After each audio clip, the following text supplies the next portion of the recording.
Delight buffalo milk ని మా family వాళ్ళకి ఎప్పటి నుండో వాడుతున్నాను. ఈ పాల ఫస్ట్ యూజ్ నుండి నాకు దీనిపైన చాలా నమ్మకం వచ్చింది. Choose Country Delight and live better. IndiGo సంక్షోభం కొనసాగుతూనే ఉంది సార్. 6 రోజులైనా పరిస్థితుల్లో పెద్దగా మార్పు లేదు.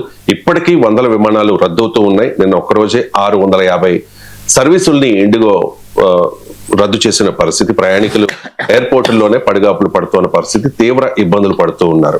కేంద్ర విధానాల ఫలితమే ఇండిగో సంక్షోభం అని చెప్పి ప్రతిపక్షాలు ఆరోపిస్తున్నాయి. సరే, ఇండిగో సంక్షోభం భారత విమానయాన రంగం గురించి మనకేం చెప్తుంది? It's a man made disaster. It's a policy induced disaster. అంటే ఇది మానవుడు సృష్టించిన విపత్తు. మానవుడు ఏం సృష్టించాడంటే ఒక విధాన దార్శనికత లేకపోవడం వల్ల జరిగిన పరిణామం.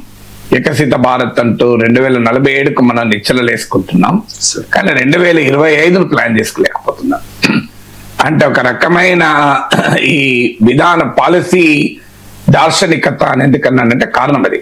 పాలసీ విజన్ 2047 కాదు, లైక్ ఇమీడియట్ గా మీకు 2025 గురించి ఆలోచించాలి కదా.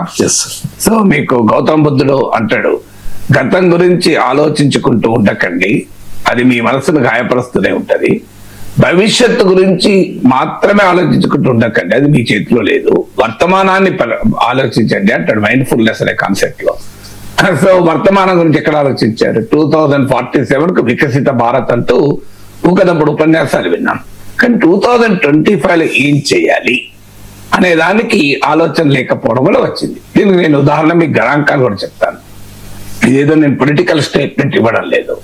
ఇప్పుడు 2019లో భారతదేశంలో మొత్తం విమాన ప్రయాణికులు 14 కోట్ల మంది, 140 మిలియన్. ఇప్పుడు 2025లో 400 మిలియన్, 40 కోట్ల మంది. అంటే 14 కోట్ల ప్రయాణికులు 40 కోట్ల మంది అయ్యారు. అంటే భారతదేశంలో విమానయానం అనేది, ఏవియేషన్ అనేది నో లాంగర్ లగ్జరీ, ఇది ఒక విలాసం కాదుగా. సో ఇది ఒక ఎసెన్షియల్ సర్వీస్ గా మారిపోయింది. అలాంటప్పుడు ప్రభుత్వాలు ఏం చేయాలి? దీనికి తగ్గట్టు ప్లానింగ్ ఎక్కడైనా ఉందా? మీకు 14 కోట్ల ప్రయాణికులు 40 కోట్ల ప్రయాణికులు అవుతుంటే దానికి తగ్గట్టుగా విమానాల సంఖ్య పెరిగిందా? 140 కోట్ల మంది భారత ప్రజలకు హార్డ్లీ ఒక 6 ఉండొచ్చు. అందులో 2 డియోపలి ఉన్నవే 6, IndiGo, air India, spice jet, ఇలా ఒక 6 ఉండొచ్చు, రీజనబుల్లీ ఉన్నాయి. ఇందులో 63% ఇండిగోనే. ఇది ప్రభుత్వానికి తెలియదా? ప్రభుత్వం గుత్తాధిపత్యాన్ని ప్రేమించింది. It loud monopoly.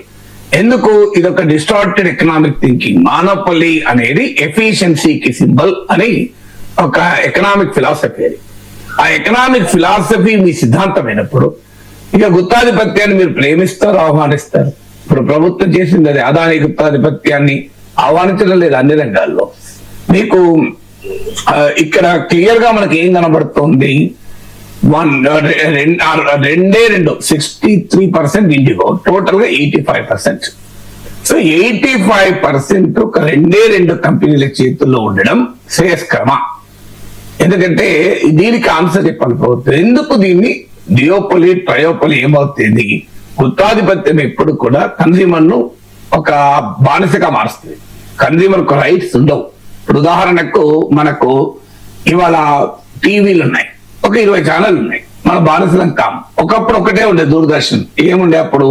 వాడు చూపెట్టిందే మనం చూడడం తప్ప మన మార్గం లేదు. ఇవాళ మన చేతిలో రిమోట్ ఉంటే మనం ఎంత స్వేచ్ఛ ఫీల్ అవుతున్నాం. నాకు నచ్చింది చూసుకుంటాను, నువ్వు కాదు నువ్వు. అందువల్ల కాంపిటీషన్ లో consumer is the king. Competition లేకపోతే consumer is the slave, corporate is the king. ఈ బేసిక్ ఎకనామిక్ థింకింగ్ ను యాక్సెప్ట్ చేయకుండా మోనోపలి అనేది ఎఫిషియన్సీగా భావించడం వల్ల జరిగిన పరిణామం ఇది. అంటే గుత్తాధిపత్యాన్ని విధానాల రీత్యా ఎంకరేజ్ చేస్తున్నారు. మీకు ఉదాహరణకు ఎయిర్పోర్ట్ రంగం మీద తీసుకోండి. ఒక 10 ఏళ్ల క్రితం అదానిది ఒక ఎయిర్పోర్ట్ లేదు. ఇవాళ more than 1/4 of Indian passengers మీరు భారతదేశంలో విమాన ప్రయాణం చేస్తే ఎయిర్పోర్ట్ లో దిగితే అందులో ప్రతి 4 ఒకరు, కనీసం ఒకరు మీరు అదాని ఎయిర్పోర్ట్ లో దిగుతారు. Department of corporate affairs and NITI Aayog, which are part of the government of India, ministry of finance లో భాగం డిపార్ట్మెంట్ ఆఫ్ కార్పొరేట్ అఫైర్స్. అదానికి ఒకే ఒక్క ప్రైవేట్ కంపెనీకి మనం ఎయిర్పోర్ట్ 2 కనెక్ట్ ఇవ్వకూడదు అందులో కొత్తగా ఉన్న వారికి ఇవ్వకూడదు. ఎందుకంటే this is capital intensive, technology intensive, ఇది మంచిది కాదు అని రికమెండ్ చేశారు. ఎవరు రికమెండ్ చేశారు? అపోజిషన్ కాదు, నీతి Aayog, department of corporate affairs, finance ministry recommendation అది. కానీ ఫైనాన్స్ మినిస్ట్రీ రికమెండేషన్ పక్కకు పెట్టి అదానికి ఇనిషియల్ గా 6 విమానాశ్రయాలు ఇచ్చారు. ఇప్పుడు నవీన్ ముంబై విమానాశ్రయం, జీవిక వాళ్ళ అమ్మనంటే వాళ్ళ పైన సిబిఐ ఈడీలు వెళ్ళాయి వాళ్ళ మీద ఒత్తిడి చేసడానికి. ఇదంతా ఎవరి కోసం? అదాని కోసం క్లియర్ గా అర్థమవుతుంది. ఇప్పుడు ఎల్ఐసి లాంటి ఒక అద్భుతమైన సంస్థ నుంచి 48,000 కోట్ల అప్పులు ఇప్పించారు అదానికి. ఎవరు ఇప్పించారు? ఇది అందరికి అర్థమవుతుంది కదా, 48,000 crores ఇప్పించారు. వాళ్ళు ఒక బాండ్ విడుదల చేస్తే ఆ బాండ్ మాత్రం ఎల్ఐసి కొట్టేసింది. మరి అదాని ఇప్పుడు ఏమైనా అద్భుతంగా ఉందా? అదాని పైన అనేక రకాల ఆరోపణలు, అమెరికన్ కోర్టులో విచారణలు, అవి ఏమైనా అయితే అదాని కంపెనీల షేర్లు పడిపోతున్నాయి. ఇండియన్బర్గ్ అప్పుడు పడిపోయింది. రేపు అమెరికా కోర్టులో కనుక ఏమన్నా పరిణామం వస్తే కంప్లీట్ గా పడిపోతాయి. అఫ్ కోర్స్ ఎల్ఐసికి ఏం కాదన్నది వేరే అంశం. LIC is a very strong organisation, అది కాదు. కానీ 48,000 కోట్ల రూపాయల ప్రజల సొమ్మును అదాని లాంటి ఒక వొలటైల్, అదాని కంట్రిబ్యూషన్ ఉంటే చిల్లెడ కానీ కాదనట్లేదు. స్టాక్ మార్కెట్ లో మీరు అదాని షేర్ల మూమెంట్ మీద గ్రాఫ్ గీయండి, క్లియర్ గా ఎంత కిందికి పైకి పైకి కిందకు వస్తుందో చూడండి. అట్లాంటి వొలటాలిటీ ఉన్న కంపెనీలో ప్రజల సొమ్ము తీసుకెళ్లి 48,000 కోట్లు ప్రభుత్వము ఏ కంపెనీలో కూడా, ఎల్ఐసి ఏ కంపెనీలో కూడా ఇంత పెట్టలేదు. ఎందుకు మరి అదానిలో పెట్టారు? అంటే ఇండియన్ స్టాక్ మార్కెట్ లో అదాని మించిన అద్భుతమైన షేర్లు లేనేరవా? సరే ఎందుకు అన్నారు అంటే అందరికీ తెలుసు ఎవరు దీని వెనకాలన్నారని. ఎందుకంటే అదాని పైన కేసు ఉంటే చంద్రబాబు నాయుడు కూడా కేసు పెట్టాడు, జగన్మోహన్ రెడ్డి పైన ఆరోపణ ఉన్నా జగన్ పైన కూడా కేసు పెట్టాడు, ఎందుకంటే అదాని ఉన్నాడు కనుక. ఇది మనం చూస్తున్నటువంటి వ్యవహారస్తులు ఇక్కడ. సో అందువల్ల ఈ గుత్తాధిపత్యాన్ని ప్రోత్సహించిన ప్రభుత్వ విధానాల వల్ల వచ్చిన సమస్య ఇది. ఇప్పుడు 14 కోట్ల మంది ప్రయాణికులు 40 కోట్ల మంది 5 ఏళ్ళు అవుతుంటే ప్రభుత్వం ఏం చేసింది? రెగ్యులేటర్ ఏం చేశాడు? Director general of civil aviation, ministry of civil aviation ఏం చేసింది? ప్రైమ్ మినిస్టర్ ఆఫీస్ ఏం చేసింది? అయ్యా మరి ఇంతమందికి కావాల్సిన విమానాలు ఉన్నాయా? ఆ లెక్కలో చెప్తాను. భారతదేశంలో 839 ఎయిర్ క్రాఫ్ట్స్ రిజిస్టర్ అయి ఉన్నాయి, 839 విమానాలు. అంటే ఒక విమానం అనేక ప్రయాణాలు చేస్తాయి కదా. అందులో 680 యాక్చువల్గా వర్కింగ్. మన ప్రపంచంలోనే డియోపలి ఉంది, సమస్య అక్కడ కూడా ఉంది. మీకు బోయింగ్, ఎయిర్ బస్ తప్ప వేరే కంపెనీ లేవు. చైనా వాళ్ళు కొన్న చేస్తున్నా కానీ వాళ్ళు స్మాలర్ ప్లేయర్స్. మెయిన్ ప్లేయర్స్ మీకు మార్కెట్ లో కాన్సన్ట్రేషన్ ఉంది. దాని వల్ల ఏళ్ల తరబడి వెయిట్ చేయాల్సి వస్తుంది. చాలా ముందు ప్లానింగ్ ఉంటే తప్ప నీకు విమానాలు ఆర్డర్ ఇచ్చినా మ్యానుఫ్యాక్చర్ అయ్యి డెలివరీ అయ్యే పరిస్థితి లేదు. ఎందుకంటే ఆ బోయింగ్ లో మనం చూసాం కార్మికుల సమ్మె వల్ల ప్రొడక్షన్ ఆగిపోవడం, ఇలాంటి ఛాలెంజెస్ ఉన్నాయి. మీకు రెగ్యులేటరీ యాక్షన్స్ వల్ల ఆగిపోవడం. So Boeing and air bus మీద వేరే వాళ్ళు ప్రొడక్షన్ లేదు. మరి వాట్ ఇస్ ద స్ట్రాటజీ? ఇంతగా ప్రయాణిక బస్సుల సంఖ్య, బస్సులో ప్రయాణం చేసే వారి సంఖ్య పెరిగితే బస్సులు అవసరమా లేదా? కొనాలా వద్దా? ఇప్పుడు కొనటానికి మరి ప్రభుత్వానికి కాదు కదా, ప్రైవేట్ వాడు కదా. ప్రైవేట్ వాడు రెగ్యులేట్ చేయాలి కదా. రెగ్యులేట్ చేయకపోతే ఇదే పరిస్థితి వస్తాయి. మీకు 839 రిజిస్టర్డ్ ఎయిర్ క్రాఫ్ట్ ఉంటే 680 మాత్రమే పనిచేస్తున్నాయి. మిగతా రకరకాల సాంకేతిక కారణాల రీత్యా అయిపోయినాయి. ఇందులో సగం మీకు ఇండిగో. అందుకే మీకు ఇండిగో ఒకసారి దెబ్బతింటే మొత్తం ఎందుకు పడిపోయింది కారణం అది. 63% ఆఫ్ నెట్వర్క్ ఇండిగోదే. మా ఇండియాలో ఉన్న ఎయిర్ క్రాఫ్ట్ లో 50% ఇండిగోవే. ఉదాహరణకు మీకు ఇండిగో 2200 ఇండిగోతో పోలిస్తే సార్ ఎయిర్ ఇండియా సగం ఫ్లైట్స్ అని ఉంటుంది. సో మీకు రూట్స్ లో తీసుకుంటే 2200 రూట్స్ లో మీకు ఇండిగో ఆపరేట్ చేస్తే 1100 రూట్స్ లోనే ఎయిర్ ఇండియా ఆపరేట్ చేస్తుంది. సో ఆ గణాంకాల మనకు కాంప్లెక్స్ ఉన్న సింపుల్ థింగ్ ఏంటంటే there is no competition to IndiGo. దీనికి ఎవరు సృష్టించారు? దీనికి ప్రభుత్వ విధానాలు కాదా?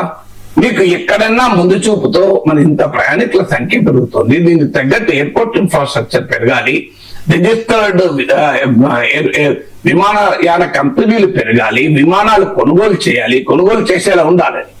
మీకు ఇంకొకటి చెప్తాను ఉదాహరణకు. So flight duty timing limitations అని FDTL ఇప్పుడు తాజా క్రైసిస్ కు అది ట్రిగర్ పాయింట్.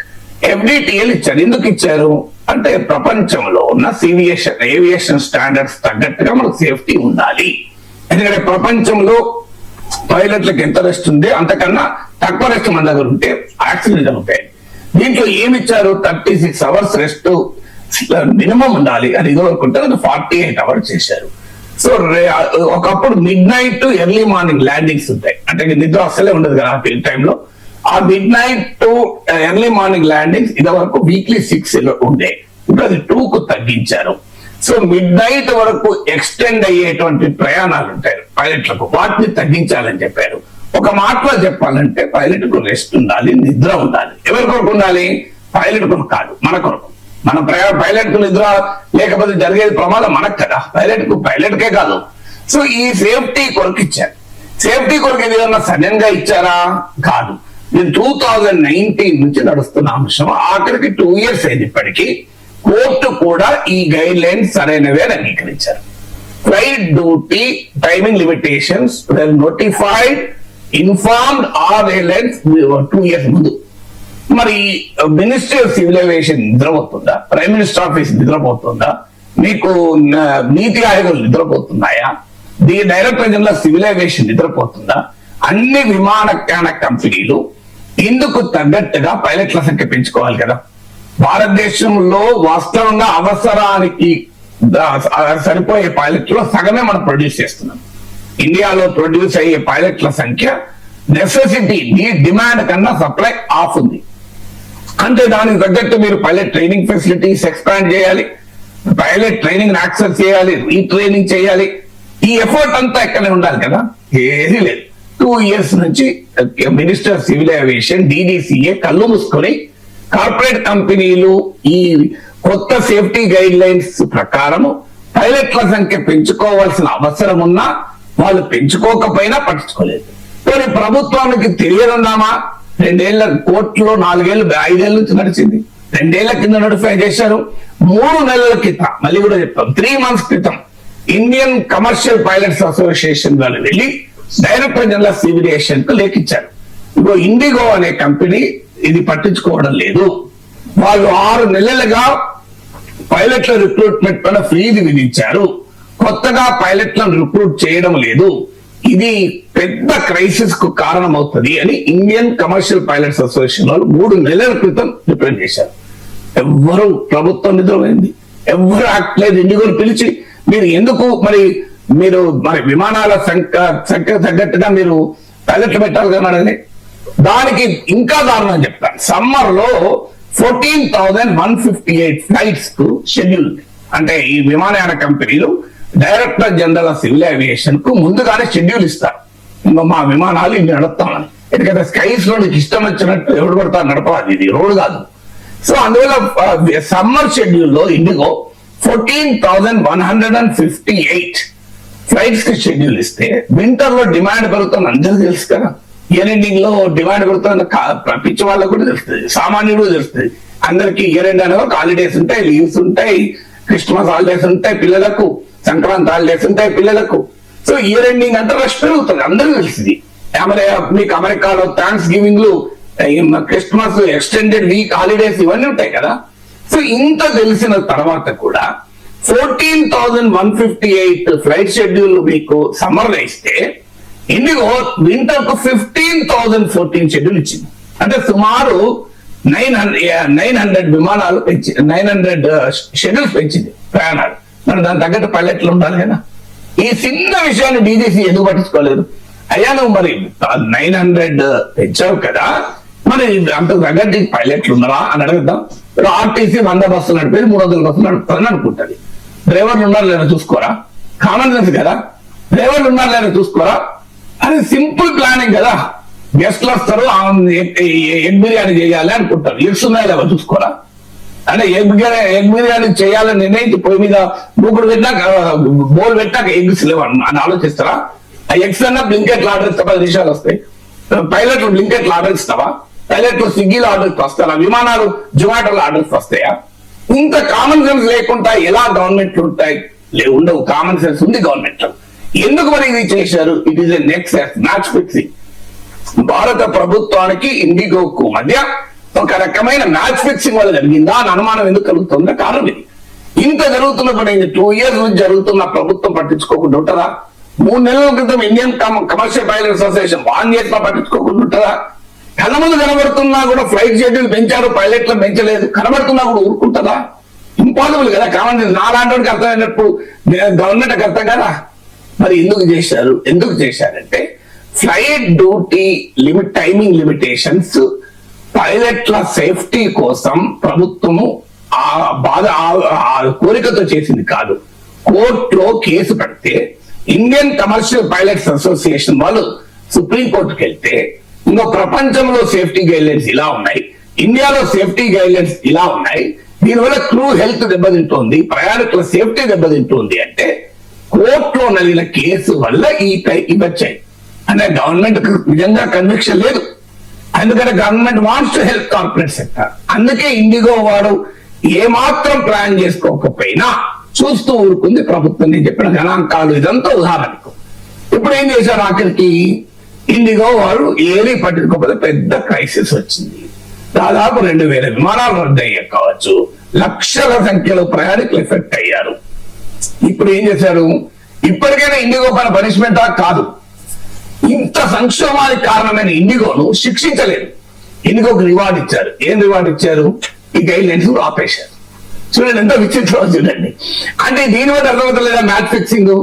గవర్నమెంట్ తప్పు చేసిన వాడిని శిక్షించాల్సింది పోయి మీరు తప్పు చేసిన వారికి నీవు రివార్డ్ ఇస్తారా? మీరు ఒక షాప్కి వెళ్తారు, షాప్కి వెళ్ళి ఒకటి దొంగతనం చేస్తాడు, ఒక సిల్వర్ కాయిన్ తీసుకుంటాడు, షాప్ వాడు ఏం చేస్తాడు, వాడిని పట్టుకొని 4 గుర్తుతాడు.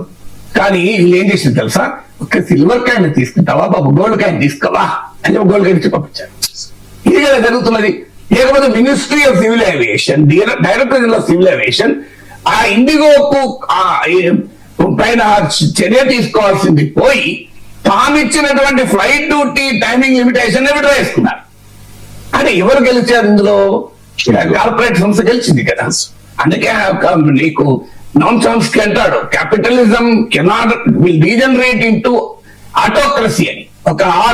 ఒక నిరంకుశాధిపతి అంటే ఒక కార్పొరేట్ కంపెనీ ఇవాళ ప్రభుత్వాన్ని నడిపిస్తోంది. ప్రభుత్వం తలవంచింది ఇవాళ ప్రభుత్వం స్పష్టంగా ఇండిగో కార్పొరేట్ గుత్తాధిపత్యాన్ని తలవంచింది. దీనికి గణాంకాలే ఉదాహరణ కదా, దీనికి ప్రభుత్వ చర్యలే ఉదాహరణ కదా. ఇవాళ మీరు flight safety guide lines dilute చేశారు. ఎవరికి ప్రమాదం? ఇండిగో ప్రాఫిట్ల కొరకు సామాన్య ప్రయాణికుల భద్రతని ఇవాళ ప్రమాదంలో పెట్టారు. మళ్ళీ ఇన్సిడెంట్ జరిగినాక కంపెన్సేషన్లు, ఎక్స్గ్రేషియాలు, ఖండనలు అక్కడ వెళ్తారు.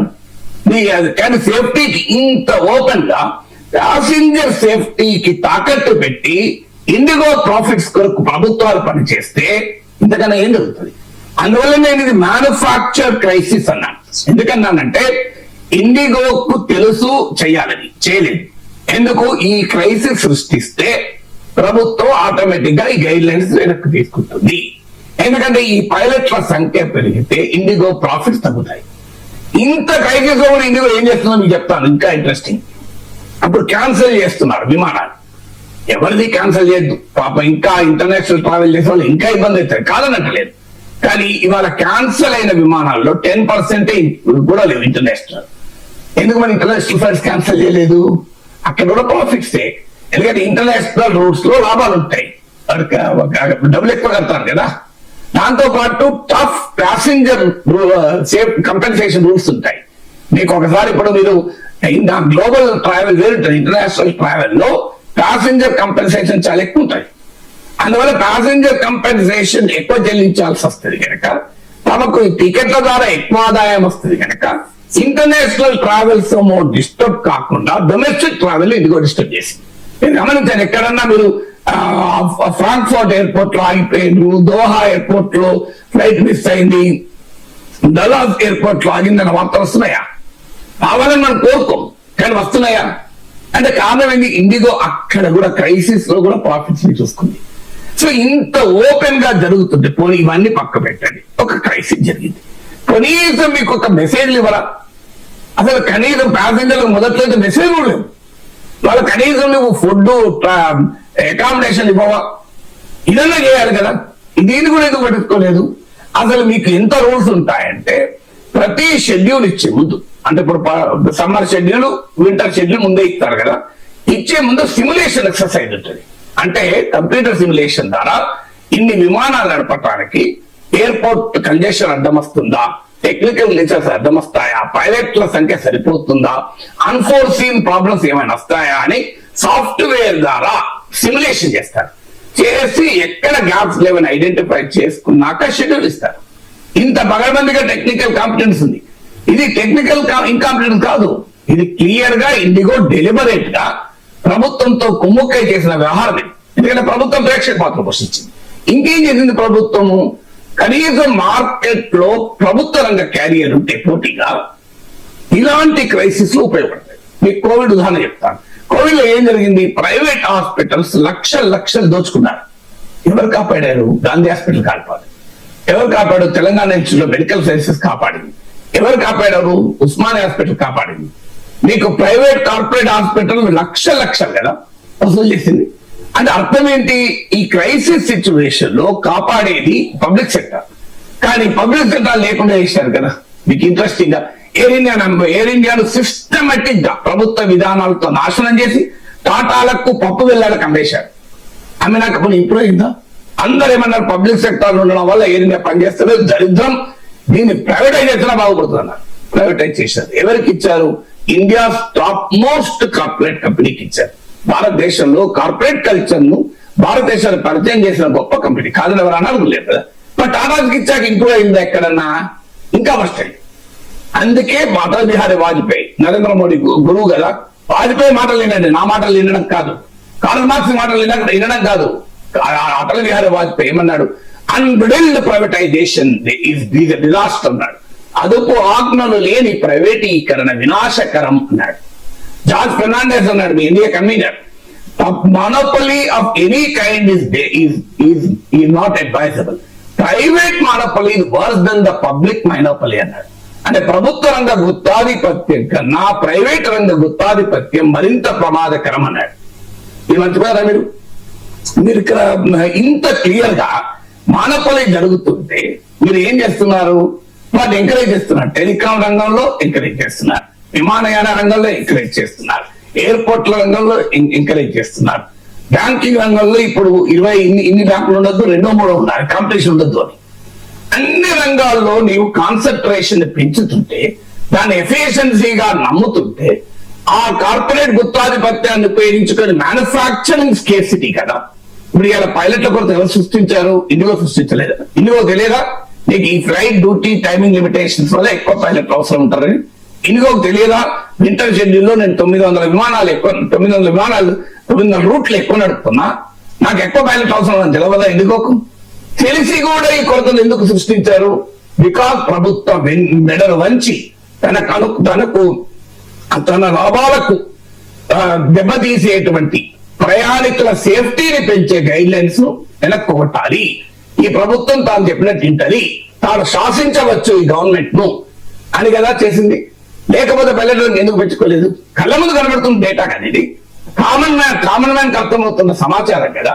ఎందుకు చేయలేదంటే they just want their profits, preserve and protect profits. అంటే తమ గుత్తాధిపత్యాన్ని కాపాడుకోవటానికి లాభం. ఇప్పుడు ఎయిర్ ఇండియాను నాశనం చేసింది ఎవరి కొరకు? ఇండిగో లాంటి కంపెనీల అంతులేని ఆధిపత్యాన్ని పెంచి వారి లాభాలు పెంచడానికి కాదా? లేకపోతే ఎందుకు చేశారు మీరు?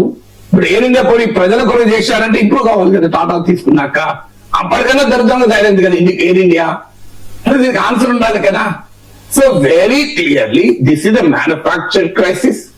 కార్పొరేట్ గుత్తాధిపత్యాన్ని పెంచడం కొరకు, కార్పొరేట్ ప్రాఫిటబిలిటీ కొరకు ప్రభుత్వం కార్పొరేట్ ఇంట్రెస్ట్ల ముందు సరెండర్ అయినటువంటి పరిస్థితి. అందువల్ల వచ్చిన సంక్షోభం తప్ప ఇదేదో యాక్సిడెంటల్ గా జరిగింది కాదు. ఇందులో ఏ ఒక వ్యక్తినో 2 వ్యక్తులను మనం నిందించితే లాభం లేదు. This is a deliberate Nexus of state and market. రాజ్యము మార్కెట్ శక్తులు కుమ్ముక్కైతే ప్రజలు ఎంత ఘోరంగా ఉంటారో, ప్రాఫిట్స్ ఓవర్ పీపుల్ అన్న దానికి ఇది ఒక నిలువెత్తు ఉదాహరణ. బాగుందమ్మా. Yes. Yeah. Country delight buffalo milk ని మా ఫ్యామిలీ వాళ్ళకి ఎప్పటి నుండో వాడుతున్నాను. ఈ పాల ఫస్ట్ యూజ్ నుండి నాకు దీనిపైన చాలా నమ్మకం వచ్చింది. Choose Country Delight and live better. IndiGo సంక్షోభం నేపథ్యంలో సివిల్ ఏవియేషన్ మినిస్టర్ రామ్మోహన్ నాయుడుపై తీవ్రమైన విమర్శలు వస్తూ ఉన్నాయి సార్. వైసీపీ అయితే తెలుగు వాళ్ళ పరువు తీశాడు రామ్మోహన్ నాయుడు, ఆయన రిజైన్ చేయాలని డిమాండ్ చేస్తుంటే నేషనల్ మీడియా అయితే ఒక రకంగా ఏకిపారేస్తోంది sir. Republic TV and CNN News 18 లో అయితే రామ్మోహన్ నాయుడుకి వ్యతిరేకంగా యాంకర్స్ చాలా కామెంట్స్ చేసిన పరిస్థితి. దీన్నే ఇప్పుడు YSR Congress party social media విపరీతంగా సర్క్యులేట్ చేస్తోంది. 1 by 1 చూద్దాం సార్. ముందుగా రిపబ్లిక్ టీవీలో Arnab Goswami versus Komareddy Pattabhi. Mr. Patapi Ram Komareddy, your party's leader, is the Minister for Civil Aviation. What is he doing? Net practice? Net practice? Or no? No, what is, because he's from the TDP, BJP can't ask him questions. So No, the it is people not of like India that. should suffer That because is the not- BJP is giving a TDP minister a long rope. Our Prime Minister is not such an individual. I'm talking about the Civil Aviation Minister. We must know what Arnab. I'm speaking for the people in this country. Yes. I want disclosure. I want the minister to answer the call tonight. Let the minister take my call. Sam, call him. Call the minister. Call the minister and bring him on the debate tonight. Call the minister and bring him on the debate tonight. Bring him on the debate tonight. Bring him on the debate tonight. I say, Sam, let the minister be answerable to the people of India. Bring him on the debate tonight. He is in his office addressing the situation. Addressing the situation what? Addressing the situation what? Sitting at home watching Netflix? Sitting at home watching Netflix? To bring the situation under control. He's under control. Tell him to take my call. He is trying to bring the situation under Really, control. I want a call. I want a statement from him. Yeah, I'll tell you one thing. We called Rammohan Naidu. He picked up the phone. He said, hello, hello, hello, and then he switched off his phone. You want to know more? Today, how many thousands of people across the country, lakhs are stuck in airports? You think people support you, just because you are in the ruling government? Mr. Komareddy? Mr. Patapi Ram Komareddy, your... right, next అదే republic టీవీలో Arnab Goswami versus Deepak Reddy. You have softened the rules of the airlines. You wanted the rules to protect the interests of the passengers. But today has the government, by diluting the... right, ఇక CNN News 18 లో Rahul Shivshankar versus TDP ప్రతినిధి. Yes, no. Tell me, hand on your heart. Will you resign? Will you quit politics? Rahulji, let me tell you. No, before this, Tell me, sir. let me tell you this. You need to allow me a minute. No, I don't need to allow you anything. I need you to answer Okay. me a question. Exactly. I'm asking Let me- you, if let me tomorrow answer. there is a mishap and it is related to crew fatigue, will Mr. Naidu, Rahulji, who crew is the fatigue minister, was- who is the crew fatigue was aviation the- minister, will he submit himself? Crew fatigue was the basic element around which these norms of FADL came across from the DCGA and from the Ministry of Civil Aviation, to which Indigo did not adhere to, and that's the reason today. ఇప్పుడు మొత్తం ఈ IndiGo సంక్షోభానికి Rammohan Naidu civil aviation minister కారణము, ఆయన బాధ్యత వహించాలి అన్నట్టుగా national media ఆయన ఒక రకంగా ఏకిపారేస్తున్న పరిస్థితి. ఎందుకు సార్ నేషనల్ మీడియా ఇంతలా రామ్మోహన్ నాయుడు టార్గెట్ చేస్తోంది? నేషనల్ మీడియా కాదు, వాళ్ళు ఎవరు బీజేపీ మీడియా. అందరికి గోధీ మీడియా అని రవీష్ కుమార్ ఇలా పేరు పెట్టాడు. సార్ ఇప్పుడు మీరిద్దరు చూపెట్టిన ఇద్దరు యాంకర్లు ఎవరు? వాళ్ళ ప్రోగ్రాంలు ఎవరైనా మీరు చూస్తుంటే అన్నగోసాయి ప్రోగ్రామ్ లో నేను కొన్ని గంటల పాటు పాల్గొన్నవాడిని. ఈవెన్ ఢిల్లీ స్టూడియోలో, బాంబే స్టూడియోలో ఆయనతో పాటు 2 days లైవ్ డిస్కషన్ లో డైలీ 8 గంటలు పాల్గొన్నవాడిని. సో ఇది good friend of mind, very nice gentlemen. ఇట్లా అరుస్తుంటాడు స్క్రీన్ పైన, కానీ ఇది వెరీ డీసెంట్ హ్యూమన్ బీయింగ్. ఎందుకంటే నేను 2 days ఆయనతో ఉన్నాను. We had lunch together, breakfast together, dinner together. Last కి వెళ్లే ముందు కూడా 11:30కి నా ఫ్లైట్ కి వెళ్తుంటే కూడా కార్ దాకా వచ్చి ఆయనే కార్ తను తీసి థ్యాంక్ యూ ప్రొఫెసర్ అని చెప్పాడు. అంత డీసెంట్ జెంటిల్మెన్. ఇదంతా స్క్రీన్ పైన అంత ఉగ్ర రూపం దాలుస్తాడు. నాతో కూడా అనేక సార్లు వాయించి కొట్లాడుకున్నా. అది వేరే విషయం. ఎందుకు చెప్తున్నట్టు చాలా మందికి రాంగ్ ఒపీనియన్ ఉంటుంది, ఈ స్క్రీన్ చూసి మనిషి ఇట్లనే ఉంటాడని. But certainly not. ఇది వెరీ గుడ్ హ్యూమన్ బీయింగ్. కానీ but everybody knows is political affiliation. ఇది Arnab Goswami is Modi BJP anchor. మీకు రాహుల్ శివశంకర్ ఎవరు? వీళ్ళందరూ రోజు బీజేపీ ప్రతినిధుల కన్నా ఎక్కువ బీజేపీని సమర్థిస్తుంటారు. వాళ్ళ యాంకర్లు గారు అసలు బీజేపీ ప్రతినిధులు వీళ్ళ ముందు తక్కువ. మరి వీళ్ళు ఎందుకు అటాక్ చేస్తున్నారు? కారణం వాళ్ళు ఎవరిని అటాక్ చేస్తున్నారు మీరు గమనించండి. రామ్మోహన్ నాయుడు అటాక్ చేస్తున్నారు. ఎందుకు అటాక్ చేస్తున్నారు? నరేంద్ర మోడీ మీద ప్రశ్నలు రాకుండా ఉండడానికి. అసలు కుట్ర అది. పాపం రామ్మోహన్ నాయుడు ఏం చేస్తాడండి, ఇప్పుడు అడగాల్సింది ఎవరిని, నరేంద్ర మోడీ ప్రభుత్వాన్ని కదా. ఎందుకంటే కార్పొరేట్ పవర్ ముందు మినిస్టర్ ఏం చేయగలుగుతాడు. ఇప్పుడు అదానీకి విషయంలో మీకు ఉదాహరణ చెప్తాను. అదానీకి ఎయిర్పోర్ట్లు ప్రైవేటైజ్ చేసేటప్పుడు మినిస్ట్రీ ఆఫ్ ఫైనాన్స్ లో డిపార్ట్మెంట్ ఆఫ్ కార్పొరేట్ అఫైర్స్ అంటారు. వాళ్ళు క్లియర్ గా రాశారు, మీరు అనుభవం లేని కంపెనీలకు మనము ఈ విమాన ఎయిర్పోర్ట్లు అప్పచెప్పకూడదు, ఎందుకంటే ఇది క్యాపిటల్ ఇంటెన్సివ్, టెక్నాలజీ ఇంటెన్సివ్, నడపలేరు అని హ్యాండిల్ చేయలేరు అని ఇచ్చారు. తర్వాత మీకు అలాగే నీతి ఆయోగ్ కూడా ఇచ్చింది, 2 పాయింట్ చెప్పింది. ఒకటి, అనుభవం లేని కంపెనీకి ఇవ్వకూడదు, ఏ ఒక్క కంపెనీకి 2 ఎయిర్పోర్ట్ల నుంచి ఇవ్వకూడదు, ఇది మానోపలి పెంచి ప్రమాదం అని చెప్పారు. ఎవరు చెప్పారు? ఫైనాన్స్ మినిస్ట్రీ చెప్పింది, నిర్మలా సీతారామన్ ఫైనాన్స్ మినిస్టర్. కానీ ఫైనాన్స్ మినిస్ట్రీ అబ్జెక్షన్ పక్కకు పెట్టి అదానికి ఫస్ట్ విడతలో 6 ఎయిర్పోర్ట్లు ఇచ్చారు. ఎవరు ఇచ్చారు? మరి ఫైనాన్స్ మినిస్టర్కి ఏం సంబంధం ఇక్కడ? ఫైనాన్స్ మినిస్టర్ని అడిగారా? ఫైనాన్స్ మినిస్టర్ వద్దంటే ఎవరు ఇచ్చారు? ప్రైమ్ మినిస్టర్ ఆఫీస్ ఇచ్చింది. రేపు ఇండిగో రామ్మోహన్ నాయుడు అటాక్ చేస్తే ఇండిగో రామ్మోహన్ నాయుడు ఉంటాడా? చంద్రబాబు నాయుడు ఫోన్ వస్తుంది, రామ్మోహన్ నాయుడు కేబినెట్ లోకి వెళ్ళి పునర్వ్యవస్థీకరణలో భాగంగా రామ్మోహన్ నాయుడు పక్క పెట్టి ఇంకొన్ని మినిస్టర్ చేస్తారు. రామ్మోహన్ నాయుడు ఏం చేయగలుగుతారు? పాపం ఆయన మీద పడడం జాతీయ మీడియా కావాలని వైసీపీ ఎందుకు పడుతుంది? వైసీపీ మోడీని అడిగే ధైర్యం లేదు కదా, వైసీపీ మోడీని అడిగే ధైర్యం చేయదు. అందువల్ల వాళ్ళు రామ్మోహన్ నాయుడు దొరికాడు, రామ్మోహన్ నాయుడు ఉత్తుకు ఆరేస్తున్నారు. రామ్మోహన్ నాయుడు ఫెయిల్యూర్ ఉంటే ఉండవచ్చు, నేను కాదనట్లేదు మినిస్టర్ గా, కానీ ఆయన ఫెయిల్యూర్ కనెక్ట్ అకౌంటబిలిటీ ఖచ్చితంగా ఉంటుంది, బికాజ్ ఇది మినిస్టర్. కానీ నరేంద్ర మోడీ ప్రభుత్వంలో బడా కార్పొరేట్ సంస్థలకు వ్యతిరేకంగా ఒక కేబినెట్ మంత్రి నిర్ణయం తీసుకొని పనిచేయగలరా? అంగీకరిస్తారా? ఇప్పుడు అదానికి వ్యతిరేకంగా పనిచేస్తారా? ఇప్పుడు అదాని కేబినెట్ లో లేకపోయినా పనిచేయలేరు. మీరు అదాని జగన్మోహన్ రెడ్డికి 750 కోట్లు లంచాలు ఇచ్చాడు, సోలార్ ఎనర్జీ కాంట్రాక్ట్ అని అమెరికాలో కేసు పెట్టారు, ఇక్కడ కాదు. జగన్మోహన్ రెడ్డి మీద చంద్రబాబు నాయుడు ఏమైనా యాక్షన్ తీసుకుంటాడా? ఒక ఎఫ్ఐఆర్ అని దాఖలు చేశాడా? చంద్రబాబు నాయుడుకి ధైర్యం లేనప్పుడు ఆ రామ్మోహన్ నాయుడుకి ఏం ధైర్యం చేస్తారండి? పాపం ఆయన మీద పడతారు. నాకు అర్థం కాదు. ఇండిగో కార్పొరేట్ పవర్ ముందు నరేంద్ర మోడీ ప్రభుత్వం మోకరిల్లుతుంటే మధ్య రామ్మోహన్ నాయుడు ఎందుకు బలి చేస్తారు? అందుకే మీరు గమనించండి, ఇప్పుడు పట్టాభిరావు మాట అన్నాడు, రామ్మోహన్ నాయుడు అంటుంటే మన ప్రధానమంత్రి అలా ఎలా చేస్తాడా అన్నాడు. అంటే వెంటనే అరుణ్ ఏమన్నాడు, I'm not talking about the prime minister, I'm talking about the minister అంటాడు. చూడండి, అంటే పట్టాభిరామ్ మన ప్రైమ్ మినిస్టర్ అలా చేస్తాడా అన్నాడు. అంటే వెంటనే ప్రైమ్ మినిస్టర్ మీదకి ఎక్కడికి పోతుంది అని చెప్పి అన్నకు వస్తా ఉరుకురు కట్టేశాడు. చూడండి మీరు, కాదండి మళ్ళీ ప్లే చేయండి కనబడుతుంది. So I'm not talking about minister, not the prime minister, talking minister అంటాడు. కానీ కాంగ్రెస్ పార్టీ గ్రామ కార్యకర్తగా తప్పు చేస్తారు, రాహుల్ గాంధీ అంటాడు. విచిత్రంగా ఇది. అదే ఇప్పుడు ఉదాహరణకు తెలంగాణలో ఒక కాంగ్రెస్ మున్సిపల్ చైర్మన్ అంటే తప్పు చేశాడు అనుకోండి, అన్న కోసం ఎవరిని అడుగుతాడు? రేవంత్ రెడ్డి కూడా అడుగుతాడు, రాహుల్ గాంధీ ఆన్సర్ అంటాడు. ఎక్కడ భారతదేశంలో ఒక కాంగ్రెస్ మున్సిపల్ చైర్మన్ తప్పు చేస్తే, మరి ఇక్కడ మాత్రం మన రామ్మోహన్ నాయుడు ఎందుకు టార్గెట్ చేస్తున్నాడు? నరేంద్ర మోడీ ఎందుకు అడుగుతలేడు? అసలు నరేంద్ర మోడీ ప్రస్తావన రాణిస్తాడు. పట్టాభి నాకు తెలియక పాప ఆయన మధ్యలో మోడీ పట్టుకొచ్చాడు, పట్టుకొచ్చి అనవసరంగా భరించలేకపోయాడు. చూడండి, అసలు తెలుగుదేశం కూడా సెల్ఫ్ గోల్, వీళ్ళు ఎందుకు వెళ్ళాలి? ఇది రామ్మోహన్ నాయుడు ఎన్డీఏ ప్రభుత్వంలో నరేంద్ర మోడీ కేబినెట్ లో మంత్రి, కానీ తెలుగుదేశం పార్టీ వ్యవహారం కానే కాదు ఇది. కానీ వీళ్ళు వెళ్ళారు డిఫెండ్ చేసుకోవడానికి. వెళ్ళినప్పుడు అన్న గోస్వామి యూత్ కాంగ్రెస్ భరించాలి, లేకపోతే అన్న గోస్వామి యూత్ కాంగ్రెస్ రావాలి. అది చేయగలరా? అన్న గోస్వామి యూత్ కాంగ్రెస్ నరేంద్ర మోడీ ఊరుకుంటాడా? తెల్లారి పడొచ్చు చంద్రబాబు నాయుడు, మీరు ఆ పట్టాభిని పంపకండి టీవీ ఛానల్. కానీ అన్న గోస్వామి నిజంగానే పట్టాభి వెరీ కాంపిటెంట్ డిబేటర్, ఆయన గ్యారెంటీగా అన్న గోస్వామిని కూడా ఉత్కారేయగలడు.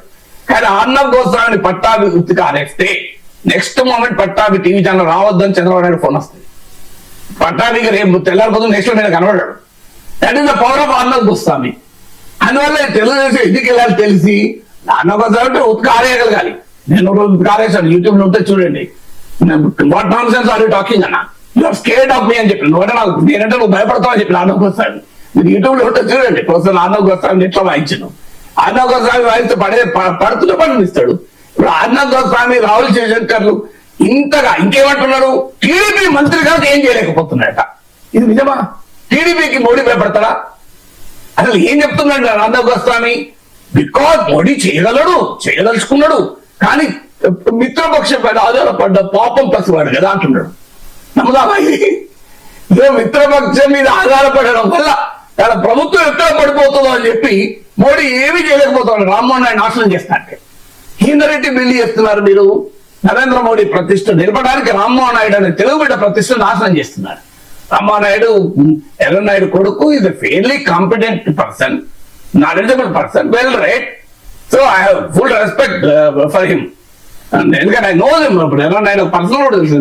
మేము నైబర్స్, సేమ్ అపార్ట్మెంట్ లో ఉన్న ఎమ్మెల్యే క్వార్టర్స్ లో. సీన్ ఎర్రనాయుడు ఇంటెగ్రిటీ అనే స్థాయిని. సో అందువల్ల అనవసరంగా రామ్మోహన్ నాయుడు మీద అటాక్ అయితే, రామ్మోహన్ నాయుడు అప్పుడు ఇంకా ఢిల్లీలో చదువుకునేవాడు, చిన్న పిల్లవాడు. ఎర్రనాయుడు నేను 2009 to 2015 ఎమ్మెల్యే క్వార్టర్స్ లో ఉన్నప్పుడు మా బ్లాక్ లో ఉండేవాడు. రోజు కలిసేవాడు నాకు. సో అలాంటి రామ్మోహన్ నాయుడు పాపం అన్యాయంగా అటాక్ చేస్తే అఫ్కోర్స్ ఆయన అకౌంటబిలిటీ ఉంటుంది, లేదని అంటలేను. రామ్మోహన్ నాయుడు తప్పు పట్టద్దు అంటలేను, ప్రశ్నించద్దు అంటలేదు. ఖచ్చితంగా ప్రశ్నించాలి, ఎందుకంటే ఇది మినిస్టర్ ఆఫ్ సివిల్ ఏవియేషన్. కానీ నరేంద్ర మోడీని డిఫెండ్ చేయడానికి రామ్మోహన్ నాయుడు బలి చేయద్దంటారు. అదొకటే.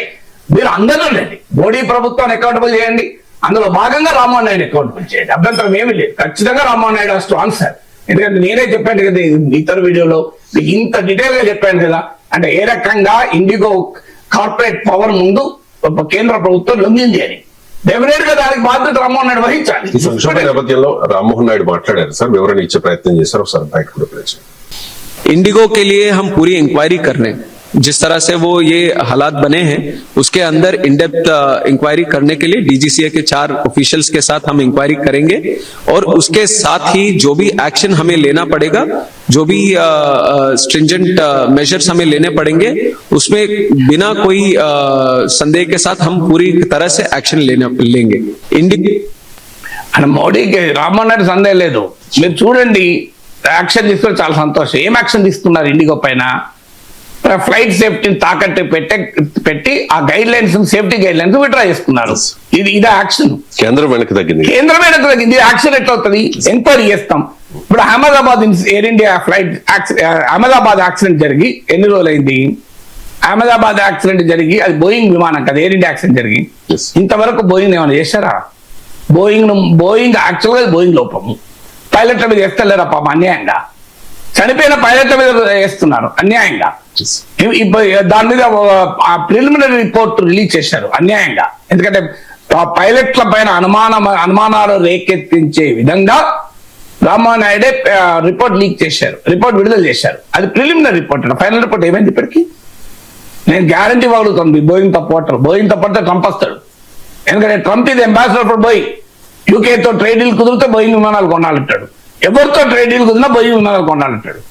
ఎందుకంటే బోయింగ్ అనే అమెరికన్ విమానాలు తయారు చేసే కంపెనీ ఫ్రెంచ్ కంపెనీ అనే ఎయిర్ బస్ తో స్టిఫ్ కాంపిటీషన్ ఎదుర్కొంటోంది. అందులో బోయింగ్ లో మ్యానుఫ్యాక్చర్ డిఫెక్ట్స్ పైన ఇప్పటికీ బోర్డు ప్రపంచవ్యాప్తంగా చర్చ జరిగింది. గ్లోబల్ మీడియాలో వచ్చింది, విజిల్ బ్లోయర్లు ముందుకు వచ్చారు బోయింగ్ లో ఏ రకంగా మ్యానుఫ్యాక్చరింగ్ డిఫెక్ట్స్ ఉంటున్నాయని. కానీ మీరు గమనించండి, ఇక్కడ అహ్మదాబాద్ ఇన్సిడెంట్ అంతమంది చనిపోతే బోయింగ్ తప్పడుతున్నారు, పైలట్ తప్పడుతున్నారు. విచిత్రం చూడండి మీరు. వెరీ ఎక్స్పీరియన్స్ పైలట్, ఇద్దరు pilot and co pilot, fully experience, retirement దగ్గరలో ఉన్న పైలట్ అన్యాయంగా పైలట్ల మీద చేస్తున్నారు. ఎందుకు? బోయింగ్ కార్పొరేట్ పవర్ ముందు. ఎందుకంటే బోయింగ్ ఏమన్నా అంటే కంపు కుట్టడా? అందుకే మీకు ఈ ఇండిగోని ఏమన్నా అంటే మోడీ కుట్టాడా, అదాన్ని ఏమన్నా మోడీ కుట్టాడా? రామ్మోహన్ నాయుడు మరి ఏకాధికం తప్పదు కదా మాట్లాడాలి. हम इंक्वायरी करेंगे, हम एक्शन लेंगे, बिना संदेह है. नहीं है संदेह, मगर मालूम होता ना बाद में. 2 साल में आप क्या करे, क्यों नहीं कर सके? 2 years లో కోర్టు క్లియర్ చేసి ఫ్లైట్ డ్యూటీ టైమింగ్ లిమిటేషన్స్ ను కోర్టు క్లియర్ చేసి 2 ఏళ్ళైనా ఇండిగో దాన్ని పట్టించుకోకపోతుంటే 6 నెలలుగా పైలట్ల రిక్రూట్మెంట్ ఆపేస్తే వాళ్ళకి తెలుసు ఈ గైడ్ లైన్స్ ఆపరేట్ అవుతున్నాయి, వింటర్ లో డిమాండ్ వస్తుందని. కానీ డిమాండ్ వచ్చే సమయంలో కూడా వాళ్ళ పైలట్ల సంఖ్యను ఎందుకు పెంచుకోలేదు? ఈ క్రైసిస్ తీసుకొచ్చి ఈ గైడ్ లైన్స్ టోటల్ గా వెనక్కి తీసుకెళ్లాలన్నది ఇండిగో ప్లాన్. ఇండిగో తెలివైనది కదా, ఇండిగో తెలియక కాదు. కావాలనుకుంటే వాళ్ళకి ఎంతసేపు పని రిక్రూట్ చేసుకోవాలంటే చేయలే, వాళ్ళకి కావాలని. దే వాంటెడ్ స్కేర్సిటీ మ్యానుఫ్యాక్చర్ చేయాలి, క్రైసిస్ మ్యానుఫ్యాక్చర్ చేయాలి. అప్పుడే తమ ప్రాఫిట్ అడ్డంకిగా ఉన్న సేఫ్టీ గైడ్ లైన్స్ వెళ్ళిపోతాయి. ఇది జరుగుతుంటే 2 years రామ్మోహన్ నాయుడు కదా మినిస్టర్. ఎందుకు మరి ఇండిగోని పిలిచి మీరు ఎందుకు పైలట్ రిక్రూట్ చేస్తున్నారని అడిగారా? 14,158 ఫ్లైట్స్ షెడ్యూల్ ఇచ్చినటువంటి సమ్మర్ షెడ్యూల్ కు 900 విమాన ప్రయాణాలు పెంచితే మీరు పైలట్ ఉన్నారా అని ఎందుకు అడగలేదు మినిస్టర్ ఆఫ్ ఏవియేషన్ ఇండిగోను 2 years నుంచి రామ్మోహన్ కదా మినిస్టర్, ఎందుకు అడగలేదు? ఇప్పుడు ఇండిగోను అడగలుగుతున్నాను, మాకు ఏ నమ్మకం?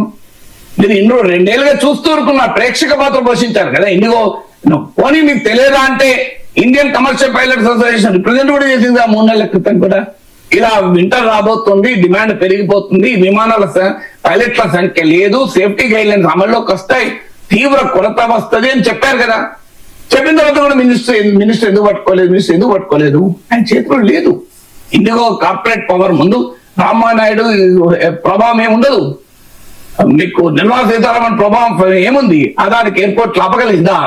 అప్పుడు విమానయాన శాఖ మంత్రి బహుశా మన తెలుగువాడే అశోక్ గజపతిరాజు అనుకుంటాడు, ఆయన ఆపగలిగాడా? అదంటే ఇంకొక ఉదాహరణ చెప్తాను మీకు.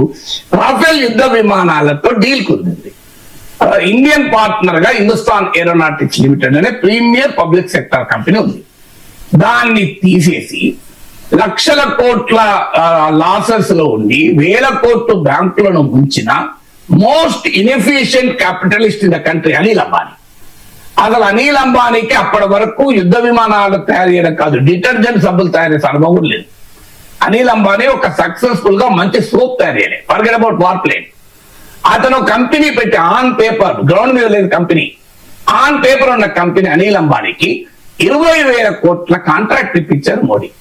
అందుకొరకు ప్రత్యేకంగా తన ఫ్రాన్స్ పర్యటనలో భాగంగా అనిల్ అంబానీని తీసుకెళ్లారు. కానీ డిఫెన్స్ మినిస్టర్ లేడు, మీరు మనోహర్ పారికర్.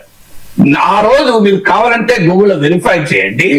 అనిల్ అంబానీని తీసుకెళ్లి రాఫెల్ డీల్ పైన మోడీ సంతకం పెట్టి హిందుస్థాన్ ఏరోనాటిక్స్ లిమిటెడ్ ను తీసేసి మీకు అనిల్ అంబానీ కంపెనీ పెట్టిన రోజు డిఫెన్స్ మినిస్టర్ ఎక్కడ ఉన్నాడో నేను వెరిఫై చేశాను గూగుల్లో.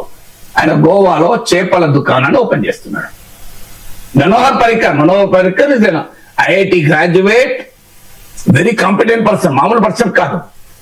అలాంటి మనోహర్ పారికర్ నువ్వు ఫిష్ దుకాణం ఓపెన్ చేసుకోమని చెప్పి అనిల్ అంబానీ తీసుకుని మోడీ వెళ్ళాడు.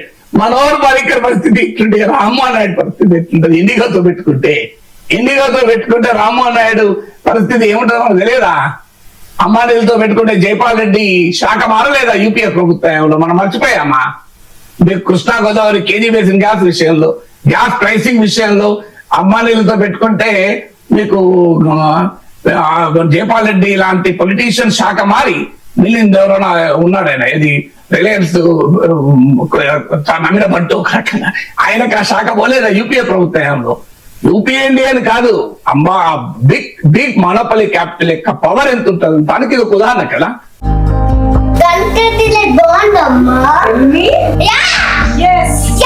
కంట్రీ డిలైట్ బఫెలో మిల్క్ ని మా ఫ్యామిలీ వాళ్ళకి ఎప్పటి నుండో వాడుతున్నాను. ఈ పాల ఫస్ట్ యూజ్ నుండి నాకు దీనిపైన చాలా నమ్మకం వచ్చింది. Choose Country Delight and live better. IndiGo సంక్షోభం నేపథ్యంలో రిపబ్లిక్ టీవీలో చర్చ సందర్భంగా మోడరేటర్ అర్నబ్ గోస్వామికి టీడీపీ ప్రతినిధి దీపక్ రెడ్డికి మధ్య ఆసక్తికరమైన చర్చ జరిగింది సార్. దీపక్ రెడ్డి లోకేష్ మానిటర్ చేస్తూ ఉన్నారంటూ చెప్పుకొచ్చే ప్రయత్నం చేశారు. అప్పుడు అర్నబ్ గోస్వామి లోకేష్ ని కూడా టార్గెట్ చేస్తూ మాట్లాడారు. ఒకసారి ఆ బైట్ ప్లే చేయండి. You have softened the rules of the airlines. You wanted the rules to protect the interests of the passengers. But today has the government, by diluting the pro-pilot regulations, not effectively agreed to compromise passenger safety? Deepak Reddy. Our minister, Lokesh Ji, is also monitoring the situation. An emergency war room has been set up and the aviation... But your minister is not the minister for civil aviation. One second. No, Nara Lokesh is not the minister for civil aviation. In what capacity is he monitoring the situation? May I ask, how is a minister in the state government monitoring the nationwide situation on civil aviation? In what capacity? Arnab, just give me 1 minute. No, in what capacity is Nara Lokesh overseeing the India civil aviation sector? May I ask you? I'm coming to that. Number one, the Prime Minister's office is monitoring it. Number two, an emergency war room has been set up where the aviation minister is now sitting in it and monitoring it 24/7. from our party's side, Nara Lokesh ji is also monitoring the situation to get it normalized. But how is your party involved in this? It's not a question of party here. It's not a question of politics here. It's the question of the plight of the people and. No, but I don't understand. Is the Civil Aviation Ministry or TDP Ministry? He is sitting in the war room. A war room has been set up. 24/7 he is on the field. A committee has been set up to inquire why the situation has come in the first place, and now The committee has been set up now after Indigo Airlines has failed to comply, rather refused to comply. That is a private company, and private companies do their business the way they do, and government doesn't run a private company. We have to be a little, Sir, the government has been blackmailed by a private company.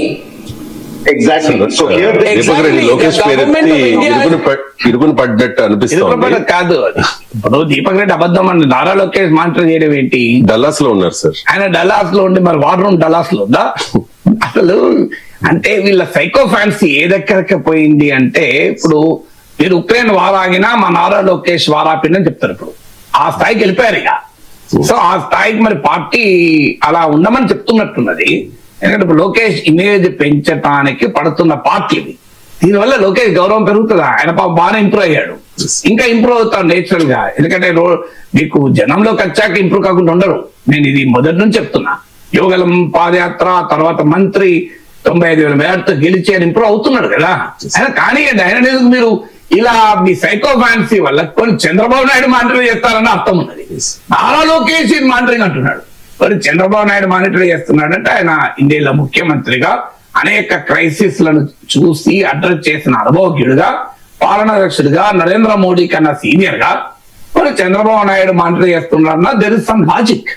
కానీ Nara Lokesh monitor చేసిన ఏంటి అంటే, Nara Lokesh image పెంచడం కొరకు మీరు ఈ స్థాయికి పట్టుకొస్తే తెలుగు వాళ్ళు ఫూల్ కదా. అసలు ఇప్పుడు ఆనోగమి మాట్లాడుతుంటే మీరు కేంద్ర ప్రభుత్వంలో జరుగుతుంది అన్ని నారా లోకేష్ ఎట్లా మానిటర్ చేస్తారు? వాట్ కెపాసిటీ అంటున్నారు. అసలు వాట్ కెపాసిటీ పార్టీ తరఫున మానిటర్ చేసే అంశమే కాదు కదా ఇది. పార్టీ తరఫున ఇందుకు చెప్తే పార్టీ పిలిచి అడుగుతుంది ఇందుకు ఇట్టదా, మినిస్టర్ చెప్తారా ఇందుకు ఇట్టలేదు. ఇప్పుడు పోనీ ఈ వార్ రూమ్ అనేది 2 ఏళ్ల కింద ఎందుకు పెట్టలే? ఫ్లైట్ డ్యూటీ టైమింగ్ లిమిటేషన్స్ ను 2 ఏళ్ల కింద వస్తే ఇండిగో దాన్ని వైలేట్ చేస్తూ పట్టించుకోకపోతే మరి నారా లోకేష్ ఎందుకు ఇన్వాల్వ్ కాలేదు? అంటే నారా లోకేష్ కి ఇప్పుడే ప్రయాణికులు రోడ్ల మీద ఉన్నందుకు గుర్తొచ్చిందా? వారు ఇదివరకు ఎక్కడ పోయింది వార్లు? అసలు రామ్మోహన్ నాయుడు అసమర్థులు అని చెప్పదలుచుకున్నారా మీరు? రామ్మోహన్ నాయుడు ఇది ఇన్కాంపిటెంట్, అందుకే నారా లోకేష్ ఇంటర్వ్యూ అయ్యాడా? అసలు మోడీ ప్రభుత్వాన్ని నారా లోకేష్ నడిపిస్తున్నాడా? విచిత్రంగా ఉంది ఇది. ఇదే part of Modi government activity కదా. మళ్ళీ ఏమంటారు, ప్రైవేట్ కంపెనీ గవర్నమెంట్ ఏం చేస్తాడా? మరి రెగ్యులేటర్ గవర్నమెంట్ కాదు, డైరెక్టర్ ఆఫ్ సివిల్ ఏవియేషన్ ఏం చేయాలి? నా ఇంటి నేను తగలబెట్టుకుంటా, పక్కన 10 ఇళ్ళు కాలిపోతున్నాయి. ప్రభుత్వం ఏం చేస్తుంది? వాళ్ళ ప్రైవేట్ ఇల్లు కదా అంటే ఊరుకుంటారా? వాడు డ్రగ్స్ తీసుకుంటాడు, మీరు వాడిని ఎందుకు పట్టుకుంటారు? నా శరీరం నా ఇష్టం, నేను డ్రగ్స్ తీసుకుంటా అంటాడు వాడు. నా ప్రైవేట్ లైఫ్, నేను డ్రగ్స్ తీసుకొని చచ్చిపోతాను, నీకెందుకు బాధ అంటాడు. మరి ఒప్పుకుంటారు గవర్నమెంట్? ప్రైవేట్ కదండి, వాళ్ళ ఇష్టం, వాళ్ళ లైఫ్ వాళ్ళు ఏమన్నా చేసుకుంటారు, అని ఒప్పుకుంటారా? అసలు ప్రైవేట్ ఏంటంటే లక్షలాది మంది ప్రయాణికులు అన్యాయం అవుతుంటే ప్రైవేట్ కంపెనీ దాన్ని మేమేం చేస్తాం? మరి ప్రభుత్వాలు ఉన్నాయి ఎందుకు? మరి ప్రభుత్వాలు పని లేకున్నాయా? ప్రైవేట్ కంపెనీలు ఇష్టమైనట్టు చేయొచ్చా? రేపు ఒక ప్రైవేట్ కంపెనీ మొత్తం ఆపేస్తారు ఎసెన్షియల్ సర్వీసెస్ ను, మీరు ఒప్పుకుంటారా? ప్రైవేట్ కంపెనీ కదా. ప్రైవేట్ కంపెనీ ఏదైనా చేయొచ్చు అనే సిద్ధాంతం నుంచి వచ్చిన సమస్య ఇది. కరెక్ట్ గా అయిపోయాడు దీపక్ రెడ్డి, ఆయన తప్పు కాదని. ఈ సిద్ధాంతం ఎక్కడి నుంచి వచ్చిందంటే ప్రైవేట్ కంపెనీ ఏమైనా చేసుకోవచ్చు, ప్రభుత్వం ప్రైవేట్ కంపెనీలకు సరెండర్ అవుతుంది, ప్రైవేట్ కంపెనీలను రెగ్యులేట్ చేసే ధైర్యం మా ప్రభుత్వాలకు లేవు. ఈ ఎకనామిక్ ఫిలాసఫీ నుంచి వచ్చిన సమస్య ఇది. Deepak Reddy 100% correct. Private company ఏం చేయలేము, చేయలేదు. ఎవరు వార్ రూమ్ ఎందుకు? మరి ఇప్పుడు వార్ రూమ్ ఎందుకు? లోకేష్ వార్ రూమ్ ఎందుకు? ప్రైవేట్ కంపెనీ ఏం చేయలేనప్పుడు ప్రైవేట్ కంపెనీ ప్రభుత్వం ఎట్లా నియంత్రిస్తుంది అంటున్నారు. మరి అలాంటప్పుడు ఏం చేస్తారు? మా ఆంధ్రప్రదేశ్ ప్రభుత్వం విమానాలు పంపిందా? ఇప్పుడు ఇండిగో సృష్టించిన బీభత్సాన్ని ఎఫెక్ట్ చేస్తానికి ఆంధ్రప్రదేశ్ ప్రభుత్వాలు ఏమైనా ప్రత్యేక విమానాలు నడిపిందా? నాకు అర్థం కాదు. నారా లోకేష్ మాటలు చేసడానికి పోనీ ఏదో ఎక్కడో యూపీలో యాక్సిడెంట్ అయింది, నారా లోకేష్ మాటలు చేయొచ్చు, అందులో తెలుగు వాళ్ళు ఉన్నారనుకోండి, మాటలు చేయొచ్చు. అదే విమానయాన రంగం సెంట్రల్ సబ్జెక్టు, ఆంధ్రప్రదేశ్ ప్రభుత్వం దగ్గర విమానాలు లేవు, మానిటర్ చేసడానికి పంపించడానికి. దీపక్ రెడ్డి చెప్తున్నాడు ప్రైవేట్ కంపెనీకి ప్రభుత్వం ఏమీ చేయలేదు, మరి దేని మానిటర్ చేస్తున్నాడు? అసలు మానిటర్ చేయాలని రామ్మోహన్ నాయుడు అసమర్థుడా? నరేంద్ర మోడీ ప్రభుత్వంలో రాష్ట్ర నాయకులు కూడా మానిటర్ చేస్తారా? అంటే మోడీ ప్రభుత్వాన్ని నారా లోకేష్ నడిపిస్తున్నాడా? ఏం చెప్పదలుచుకున్నారు? నారా లోకేష్ ఇమేజ్ ను పెంచే వ్యవహారమా ఇది? ఈ రకమైన సైకో ఫ్యాన్సీ కాంగ్రెస్ పార్టీ నాశనం చేసింది. కాంగ్రెస్ పార్టీ ఈ రకంగానే తయారై ఆఖరికి ఇవాళ ఏ పరిస్థితులు దేశంలో ఉంది చూస్తున్నాం కదా. తెలుగుదేశం కూడా ఈ రకమైన వారసత్వ రాజకీయాలు, డైనాస్టిక్ పాలిటిక్స్ కు లొంగిపోయి నారా లోకేష్ ఇమేజ్ పెంచడానికి పడుతున్న పాటలు ఆ పార్టీకి నష్టం, నారా లోకేష్ కు నష్టం. అందువల్ల let Nara Lokesh emerge on base on his competence. ఆయన డల్లాస్ లో ఉంటాడు, అక్కడే ఇండియా డయాస్పోరా ఉద్దేశించి మాట్లాడుతున్నాడు. ఆయన వార్ రూమ్ లో మీకు అమరావతిలో ఉండి విమానాలని బాధ్యత చేస్తున్నాడని టీడీపీ చెప్పదలుచుకున్నారు. మరి డల్లాస్ లో వార్ రూమ్ పెట్టాడా? డల్లాస్ లో వార్ రూమ్ పెట్టి ఇండిగో మానిటర్ చేస్తున్నాడా? నాకు నేను అర్థం కాని అంశం కదా.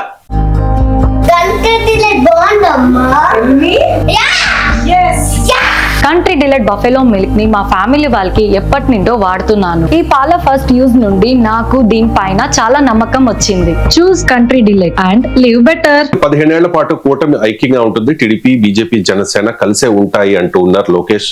విడాకులు ఉండవు, మిస్ ఫైర్లు ఉండవు, క్రాస్ ఫైర్లు ఉండవు అని అంటూ ఉన్నారు. ఒకసారి ఇండియా కూటమి పవన్ అన్న పదే చెప్తున్నారు. 5 కాదు 10 కాదు 15 సంవత్సరాలు ఈ కూటమి అధికారంలో ఉంటాం ఖాయం. కలిసికట్టుగా పనిచేస్తాం. విడాకులు ఉండవు, మిస్ ఫైర్లు ఉండవు, క్రాస్ ఫైర్లు ఉండవు. ఈ ఇండియా కూటమి అనేది రాబోయే 10 సంవత్సరాలు ఆంధ్ర రాష్ట్రాన్ని ముందలు తీసుకెళ్తుందని ఈ సభాముఖంగా మీ అందరికీ తెలుపుతున్నాం. పవన్ అన్న సార్, ఈ మధ్య పవన్ కళ్యాణ్ పదే ప్రస్తావిస్తూ ఉన్నారు. రీసెంట్ గా చంద్రబాబు నాయుడు అదే చెప్పారు, ఇప్పుడు లోకేష్ కూడా అదే చెప్తూ ఉన్నారు. సార్, గతంలో చూసాం కదా సార్, విడాకులు చూసాం, క్రాస్ ఫైర్లు, మిస్ ఫైర్లు అన్ని చూసాం. కానీ లోకేష్ చెప్తున్నారు అలాంటివి ఏమి ఉండవు అని చెప్పి. వాళ్ళు కూడా 15 ఏళ్ల పీరియడ్ ఇచ్చారు కదా. 15 ఏళ్ల తర్వాత ఏం జరుగుతుందో ఎవరు చెప్పలేమన్నారు కదా. వాళ్ళు ఏం శాశ్వతంగా అని అనడం లేదు కదా. ఇది రియలిస్టిక్. 50 years వరకే ఉంటాం, తర్వాత చెప్పలేమంటున్నారు ఓపెన్ గానే. శాశ్వతంగా ఉంటామని పవన్ కళ్యాణ్ అంటలేడు, లోకేష్ అంటలేడు. మేము ఎన్డీఏ శాశ్వతంగా కలిసే ఉంటామని. అలా దే ఆల్సో నో ఎన్నడో రోజు విడిపోక తప్పదు అని. ఇక రాజకీయాలు ఎలా ఉంటాయి అనేది మన భారతీయ జనతా పార్టీ దేశవ్యాప్తంగా కాశ్మీర్ నుంచి కన్యాకుమారి వరకు మిత్రపక్షాలకు ఎలా విడాకులు ఇచ్చింది, మళ్ళీ పెళ్లిళ్ళు చేసుకుంది మిత్రపక్షాలను, ఇవన్నీ మనం అందరం చూశాం కదా. ఇలా ఒక్కది అనేక సార్లు ఉదాహరణలతో సహా చెప్పాను. Kashmir to Kanyakumari will know it. అందువల్ల ఆంధ్రప్రదేశ్ ఒక్కటే ఎక్సెప్షన్ ఉండదు. అయితే వాస్తవంగా లోకేష్, పవన్ కళ్యాణ్, చంద్రబాబు నాయుడు ఆనెస్ట్ గానే కూటమిని డిస్టర్బ్ కాకుండా చూడాలని చూస్తున్నారు. అందులో డౌట్ లేదు. వాళ్ళ ప్రయత్నంలో కూడా స్పష్టంగా ఉంది. ఇప్పుడు మీకు చంద్రబాబు నాయుడు కానీ, లోకేష్ కానీ, పవన్ కళ్యాణ్కి ఇస్తున్న గౌరవం కానీ, మీకు పవన్ కళ్యాణ్ చంద్రబాబు నాయుడు పట్ల చూపుతున్న గౌరవం కానీ, మీకు టీడీపీ, జనసేనలు స్పష్టంగా ఈ కూటమి 15 ఏళ్ల పాటు ఉండాలి అని కన్విక్షన్ తో అంటున్నారు. బీజేపీ ఇందులో భాగస్వామి కాదలుచుకోలేదు. ఇన్నిసార్లు చర్చ జరిగిన ఒక్క బీజేపీ నాయకుడైనా మేము 15 ఏళ్ల పాటు కలిసే ఉంటామని అన్న స్టేట్మెంట్ ఉందా? మీరు చూడండి. మాధవ్ స్టేట్మెంట్ కానీ ఇంకెవరిదైనా స్టేట్మెంట్ ఉందా? అమిత్ షా, నరేంద్ర మోడీ స్టేట్మెంట్ ఎక్కడ ఉండవు, మీరు గమనించండి. అందువల్ల ఎందుకంటే బీజేపీ అసలు మేనిఫెస్టోని ముట్టుకోలే కదా. మీకు మేనిఫెస్టో రిలీజ్ అయిన రోజు సిద్ధార్థ్ నాథ్ సింగ్ బీజేపీ ప్రతినిధి పక్కనే ఉండి ప్రెస్ కాన్ఫరెన్స్ లో పక్కనే ఉన్నాడు, కానీ స్క్రీన్ ఇమేజ్ లో ఫోటోలో రాకుండా జాగ్రత్త పడ్డాడు కదా. పట్టుకోమంటే కూడా ముట్టుకోలే మేనిఫెస్టో ఇట్లా. అందువల్ల బీజేపీ అనడం లేదు, వీళ్ళిద్దరు అంటున్నారు. ఎందుకంటే వీళ్ళ కన్విక్షన్ ఉంది, అది మాత్రం నిజం. ఎందుకుంది? చంద్రబాబు నాయుడుకు తెలుసు, పవన్ కళ్యాణ్ తెలుసు. ఈ రాజకీయ పరిణామము 2024లో రావటానికి కారణం టీడీపీ, జనసేన కలవడం. చంద్రబాబు నాయుడు, పవన్ కళ్యాణ్ కలిసి ఉండకపోతే ఈ స్థాయిలో నీకు రిజల్ట్ ఉండేదే కాదు. ఇప్పటికీ కూడా ఇప్పుడు మీరు ఈ రోజు సర్వే చేసిన 3వ ఆంధ్రప్రదేశ్ కనుక సర్వే చేయండి. ఎందుకంటే నేను అంటే సర్వే కరెక్ట్ గా సర్వే చేయకపోయినా రాజకీయాల్ని పరిశీలించడానికి, అర్థం చేసుకోవడానికి అనేక మందితో మాట్లాడుతూ ఉంటాను, అనేక ప్లేసెస్ వెళ్తూ ఉంటాను. ఆ ప్లేసెస్ వెళ్ళినప్పుడు కూడా రీసెర్చ్ మెథడాలజీలో ర్యాపిడ్ అప్రైజల్ అని ఒక మెథడ్ ఉంటుంది.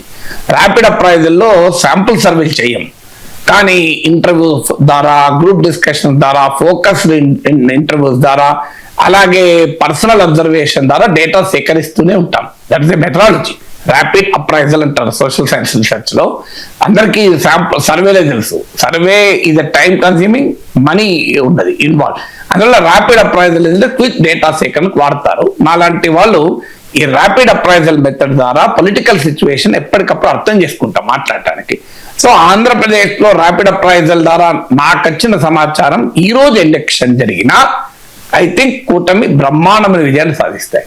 4 సీట్లు అటు ఇటు 10 సీట్లు ఉంటే ఉండవచ్చు, అది కూడా చెప్పలేము. ఎందుకు జరుగుతోంది అంటే ఈవెన్ టుడే 10% గ్యాప్ ఉంది.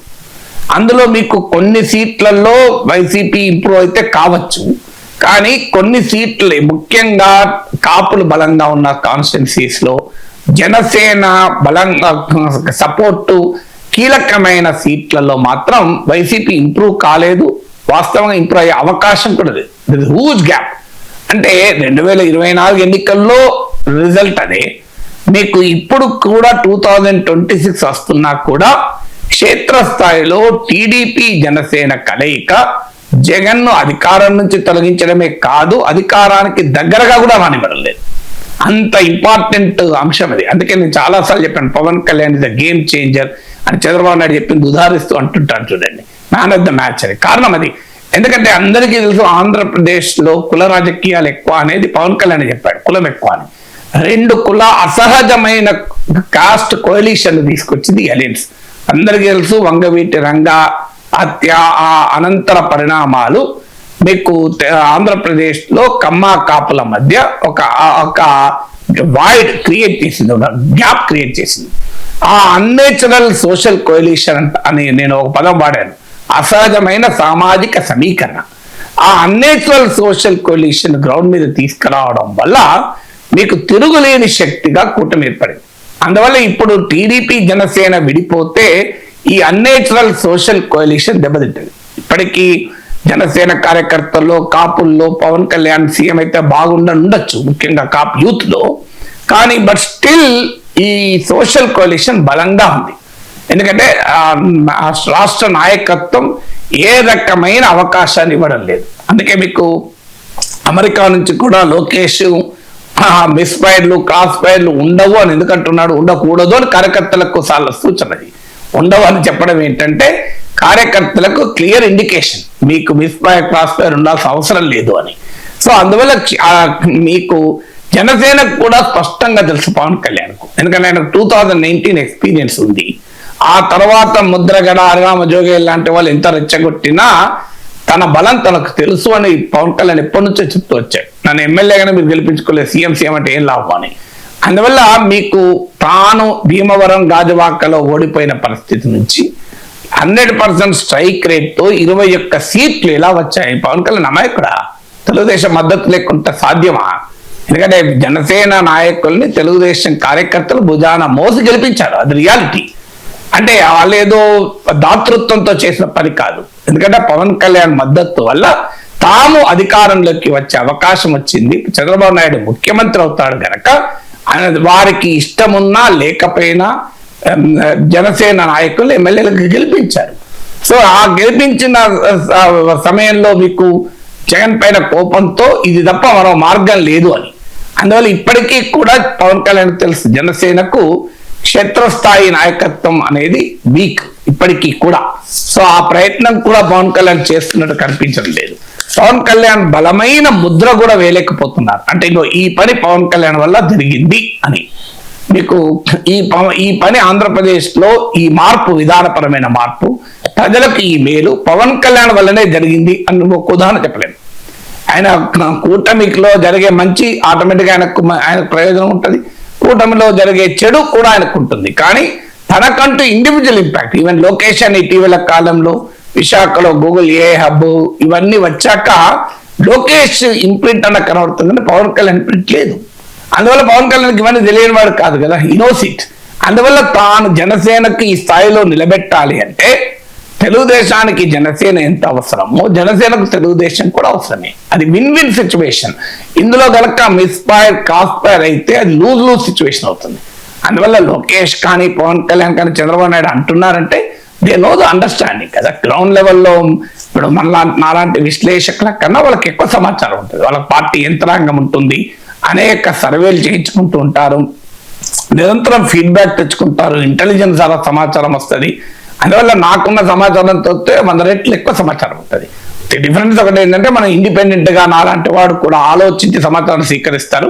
అక్కడ కొంత బయాస్డ్ సమాచారాన్ని ఎంకరేజ్ చేస్తారు రాజకీయ నాయకులు, అక్కడే దెబ్బతింటుంటారు.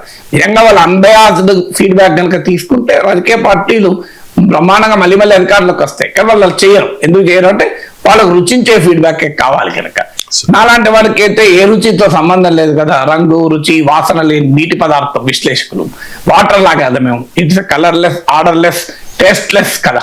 అందువల్ల మాకు ఎవరైతే తేడా ఏమీ లేదు కనుక సమాచారాన్ని ఎలాంటి బయాస్ లేకుండా స్వీకరిస్తాం. అదే డిఫరెన్స్ తప్ప విశ్లేషకులతో పోలిస్తే నాయకులకు 100,000 రెట్లు ఎక్కువ సమాచారం. అందువల్ల వాళ్ళకి తెలుసు క్షేత్రస్థాయిలో టీడీపీ జనసేన కలిసి ఉండడం వల్లనే జగన్ అధికారంలో లేకుండా చేయగలిగారు. ఈనాటికి కూడా ఒక 10% గ్యాప్ ఉంటుంది మీకు ఓవరాల్ గా స్టేట్ మొత్తం మీద చేస్తే. ఇండివిజువల్ కాన్స్టిట్యున్సీలో కాస్త తేడా ఉండొచ్చు, ఎక్కడైనా ఎమ్మెల్యేల పైన బాగా వ్యతిరేకత ఉన్న చోట తేడా ఉండొచ్చు, కానీ ఓవరాల్ గా స్టేట్ చూస్తే వైసీపీ అనుకుంటున్నట్లుగా ఇప్పటికిప్పుడు ఎన్నికలు జరిపితే అసలు చంద్రబాబు నాయుడు తీసి ప్రభుత్వాన్ని తీసి పడేస్తారు. I don't think that is reality. అయితే జగన్ ఇప్పటికీ కూడా 40% ఓటింగ్ కలిగి ఉన్నాడు. ఇంత జరిగే ఓటమి తర్వాత ఇంత ప్రత్యర్థి నుంచి అటాక్స్ వస్తున్నా జగన్ ఉన్న అడ్వాంటేజ్ ఏంటంటే తన ఓటింగ్ తను నిలబెట్టుకున్నాడు. ఈవెన్ టుడే ఇవాళ మీరు స్టడీ చేయండి, ఎలక్షన్ సర్వే జరపండి, మీకు పబ్లిక్ ఒపీనియన్ సర్వేలు చేయండి, తెలుస్తుంది. అందువల్ల జగన్ అనే వ్యక్తి 40% బలంతో ఉన్నంత కాలం మీకు టీడీపీ జనసేన కలిసి ఉండాల్సిందే కదా. కలిసి మిస్ఫైర్ అయినా క్రాస్ ఫైర్ అయినా ఏమైతే జగన్ వచ్చేస్తాడు. So the fear of Jagan is also uniting. TDP Janasena శ్రేణుల్ని ఐక్యం చేస్తున్నది ఏంటంటే ఫియర్ ఆఫ్ జగన్. ఎందుకంటే జగన్ మీరు కనుక 20% తగ్గనియండి, 30% తగ్గనియండి, కూటమి ఉండదు. ఎందుకుండదు? థర్డ్ స్పేస్ క్రియేట్ అవుతుందని. థర్డ్ స్పేస్ క్రియేట్ అవుతుంది అనేటువంటిది కనుక తెలిస్తే మొదలు బీజేపీ ఉండదు. ఆ థర్డ్ స్పేస్ క్రియేట్ కానంత కాలం జగన్ ఓడించాలి అంటే టీడీపీ జనసేన కలవక తప్పదు. అందువల్లనే లోకేష్ మాట్లాడుతున్నాడు, పవన్ కళ్యాణ్ మాట్లాడుతున్నాడు.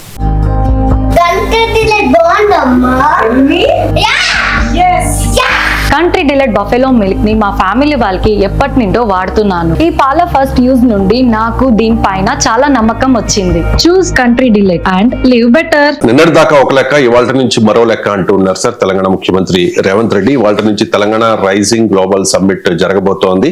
2047 నాటికి 3 ట్రిలియన్ ఎకానమీ టార్గెట్ గా పెట్టుబడుల ప్రణాళిక ఉంటుంది అని చెప్పి రేవంత్ రెడ్డి చెప్తూ ఉన్నారు సార్. సార్ 2047 3 ట్రిలియన్ ఎకానమీ, ఈ డ్రీమ్ ప్రాక్టికల్ గా నిజమవుతుందా?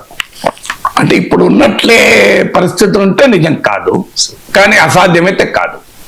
It is business as usual situation. అంటే ఇప్పుడున్న గ్రోత్ రేట్స్ ఇలాగే లేదా కాస్తంత మెరుగైనా కూడా టార్గెట్ రీచ్ కాదు.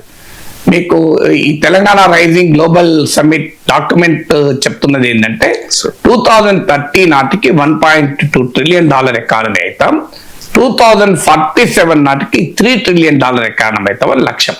అంటే ఇప్పుడు ఇండియా జీడిపిలో తెలంగాణ వాటా 5%, దీన్ని 10%కి తీసుకురావాలన్నది లక్ష్యం. అవుతుందా అనటానికి let us look at econometric models అంటారు. అంటే ఇప్పుడు ఈ డాక్యుమెంట్ కూడా ఐఎస్బి వాళ్ళు ఎకనామెట్రిక్స్ మోడల్స్ ఉపయోగించే రూపొందించారు. సో ఇప్పుడు present last 10 years Telangana economic growth rate చూసుకుంటే ఎవరేజ్ 7.5% ఉంది. మీకు 11-12% కనబడితే అది 12% అనేది నామినల్. అది అంటే ఇన్ఫ్లేషన్ తీసేయకుండా, అంటే real growth rate nominal growth rate అంటారు. రియల్ గ్రోత్ రేట్ అంటే విచ్ ఎక్స్క్లూడ్స్ ఇన్ఫ్లేషన్ 7.5% ఉంటుంది లాస్ట్ 10 years లో.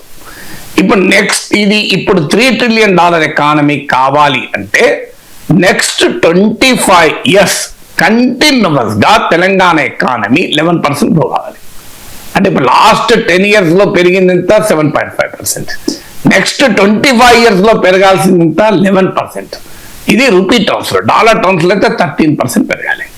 సో ఇది ప్రాక్టికల్ గా సాధ్యమా? ప్రపంచంలో ఇంతవరకు ఏ దేశం సాధించలేదు, నో వేర్. ఎందుకంటే ఆ longer period of time higher rate of growth సాధ్యం కాదు. ఇప్పుడు మీరు ఉదాహరణకు మీరు రన్నింగ్ చేస్తున్నారు, ఒక ఫస్ట్ 1 కిలోమీటర్ చాలా వేగంగా రన్ చేస్తారు, తర్వాత రన్ చేయగలరా? తగ్గిపోతుంది. మీరు ఉదాహరణకు ఇంకా సింపుల్ ఎగ్జాంపుల్ చెప్తాను. మీరు ఇడ్లీ తింటున్నారు, మొదటి 4 ఇడ్లీ 5 నిమిషాలు తినేస్తారు, ఆకలితో ఉంటారు కనుక. తర్వాత ఒక్కొక్క ఇడ్లీ పోవాలని ఎంత టైం పడుతుంది? సింపుల్. ఇది కూడా అంతే, ఎకనామిక్ గ్రోత్ కూడా. మీకు ఒక లెవెల్ ఆఫ్ ఎకానమీ రీచ్ అయ్యాక పెరగదు. 20 మార్కులు 50 మార్కులు అవడం చాలా ఫాస్ట్గా అవుతుంది. 90 మార్కులు 92 మార్కులు అవడం కష్టం. 95 అయ్యాక 96 కావడం చాలా కష్టం. ఎందుకు?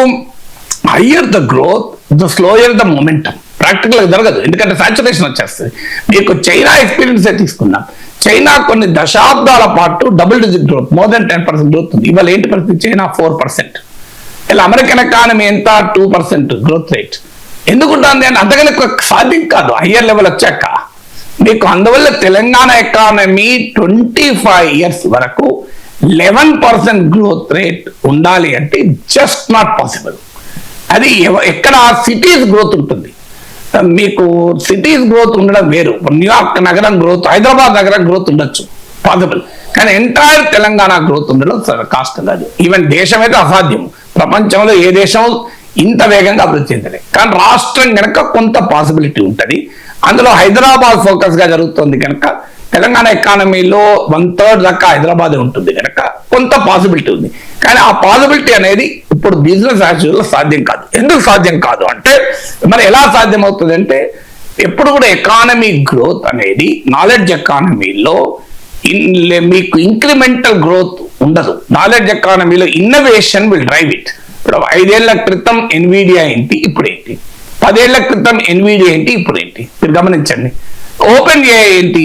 ఒక స్టార్ట్అప్.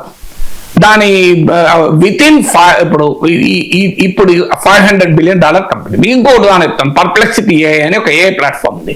మీకు ఎయిర్టెల్ కస్టమర్స్ అందరికి ఫ్రీగా వస్తుంది. పర్ప్లెక్సిటీ ఏఐ 3 years లో $20 billion వాల్యుయేషన్కి వచ్చింది. ఎట్లా వచ్చింది? $20 billion. ఎందుకు? Because that is the knowledge economy.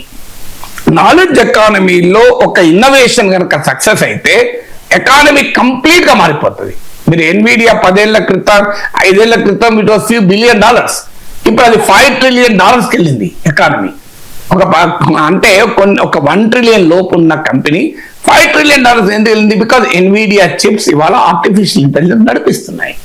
అందువల్ల ఇప్పుడు రేపు ఏఐ నడుస్తుంది. ఇన్ని కంపెనీస్ ఉన్నాయి. ఏదైనా ఒక కంపెనీ ఏదైనా ఒక గొప్ప ఇన్నోవేషన్ క్రియేట్ చేసింది అనుకోండి, కంప్లీట్ గా మారిపోతుంది. అందువల్ల ఈ ఆధునిక ఎకానమీలో ఇన్నోవేషన్ గనక చెయ్యగలిగితే డెఫినెట్ గా గ్రోత్ రేట్ అనేది ఈ ప్రొజెక్షన్స్ ఏవి పనిచేయవు. 11% కాదు, 25% గ్రోత్ రేట్ కూడా ఉండొచ్చు. అందువల్ల ఆ ఇన్నోవేషన్ మరి జరగాలి. ఇక్కడ ఇన్నోవేషన్ జరగాలంటే ఎడ్యుకేషన్ స్కిల్ రంగంలో రెవల్యూషనరీ చేంజెస్ రావాలి. ఇవాళ తెలంగాణలో ఉన్న స్కూళ్ళు యూనివర్సిటీలు చూసిన వాడిగా నో వే ఇలా ఉంటాయి. దీన్ని కంప్లీట్ గా మారుస్తే సాధ్యం, మార్చవచ్చు కూడా. మనం మారుస్తారో చూద్దాం, ఎందుకంటే ఎలా మారుస్తారో తెలియదు. ఇప్పుడు ఐఎస్బిలో కూర్చొని డాక్యుమెంట్లు తయారు చేయడం ఈ సులభం, క్షేత్రస్థాయిలో దాన్ని అమలు చేయడం అంత మామూలు సులభం కాదు. ఎక్స్పర్ట్స్ అందరూ కూర్చొని వాళ్ళ బ్రెయిన్లన్నీ ఉపయోగించి, సాఫ్ట్వేర్లు ఉపయోగించి, ఎకనామిక్ మెట్రిక్స్ మోడల్స్ పెట్టి ఇలా అయితే ఇలా అవుతుంది, అలా అయితే ఇలా అవుతుంది, ఇలా అయితే అలా అవుతుంది అని డాక్యుమెంట్ రాయడం ఏమున్నది, చాలా సులభం, ఎవరైనా రాయగలుగుతారు. కానీ ప్రాక్టికల్ గా జరగాలి కదా. సో ప్రాక్టికల్ గా జరగాలన్నప్పుడు ఉండే ఛాలెంజ్ ఏంటంటే ఇన్నోవేషన్ జరగాలి. అన్బిలీవబుల్ ఇన్నోవేషన్ జరిగితే ఎకానమీ మారుతుంది. Unbelievable innovation. ఇప్పుడు మీకు యాపిల్ కంపెనీ ఇవాళ ఈ స్థాయికి ఎట్లా వచ్చింది? ఇన్నోవేషన్ వల్ల వచ్చింది. మేము నోకియా ఒకప్పుడు గొప్ప ఫోన్లు తయారు చేసే కంపెనీ. నోకియా ఫోన్లు అంటే బండా. ఇలా నోకియా లేదు అడ్రస్. నోకియా చైర్మన్ అన్నాడు, we're not done anything wrong but we're not done anything right అన్నాడు. అది కరెక్ట్. అందువల్ల ఇన్నోవేషన్ పెరగదు. తర్వాత ప్రొడక్టివిటీ మామూలుగా పెరగదు. ఇవాళ ఇప్పుడు చైనా అగ్రికల్చర్ తో పోల్చండి, ఇజ్రాయిల్ తో పోల్చండి, మీరు అమెరికాతో పోల్చండి, తెలంగాణలో ప్రొడక్టివిటీ 3-4 times పెరగాలి అగ్రికల్చర్.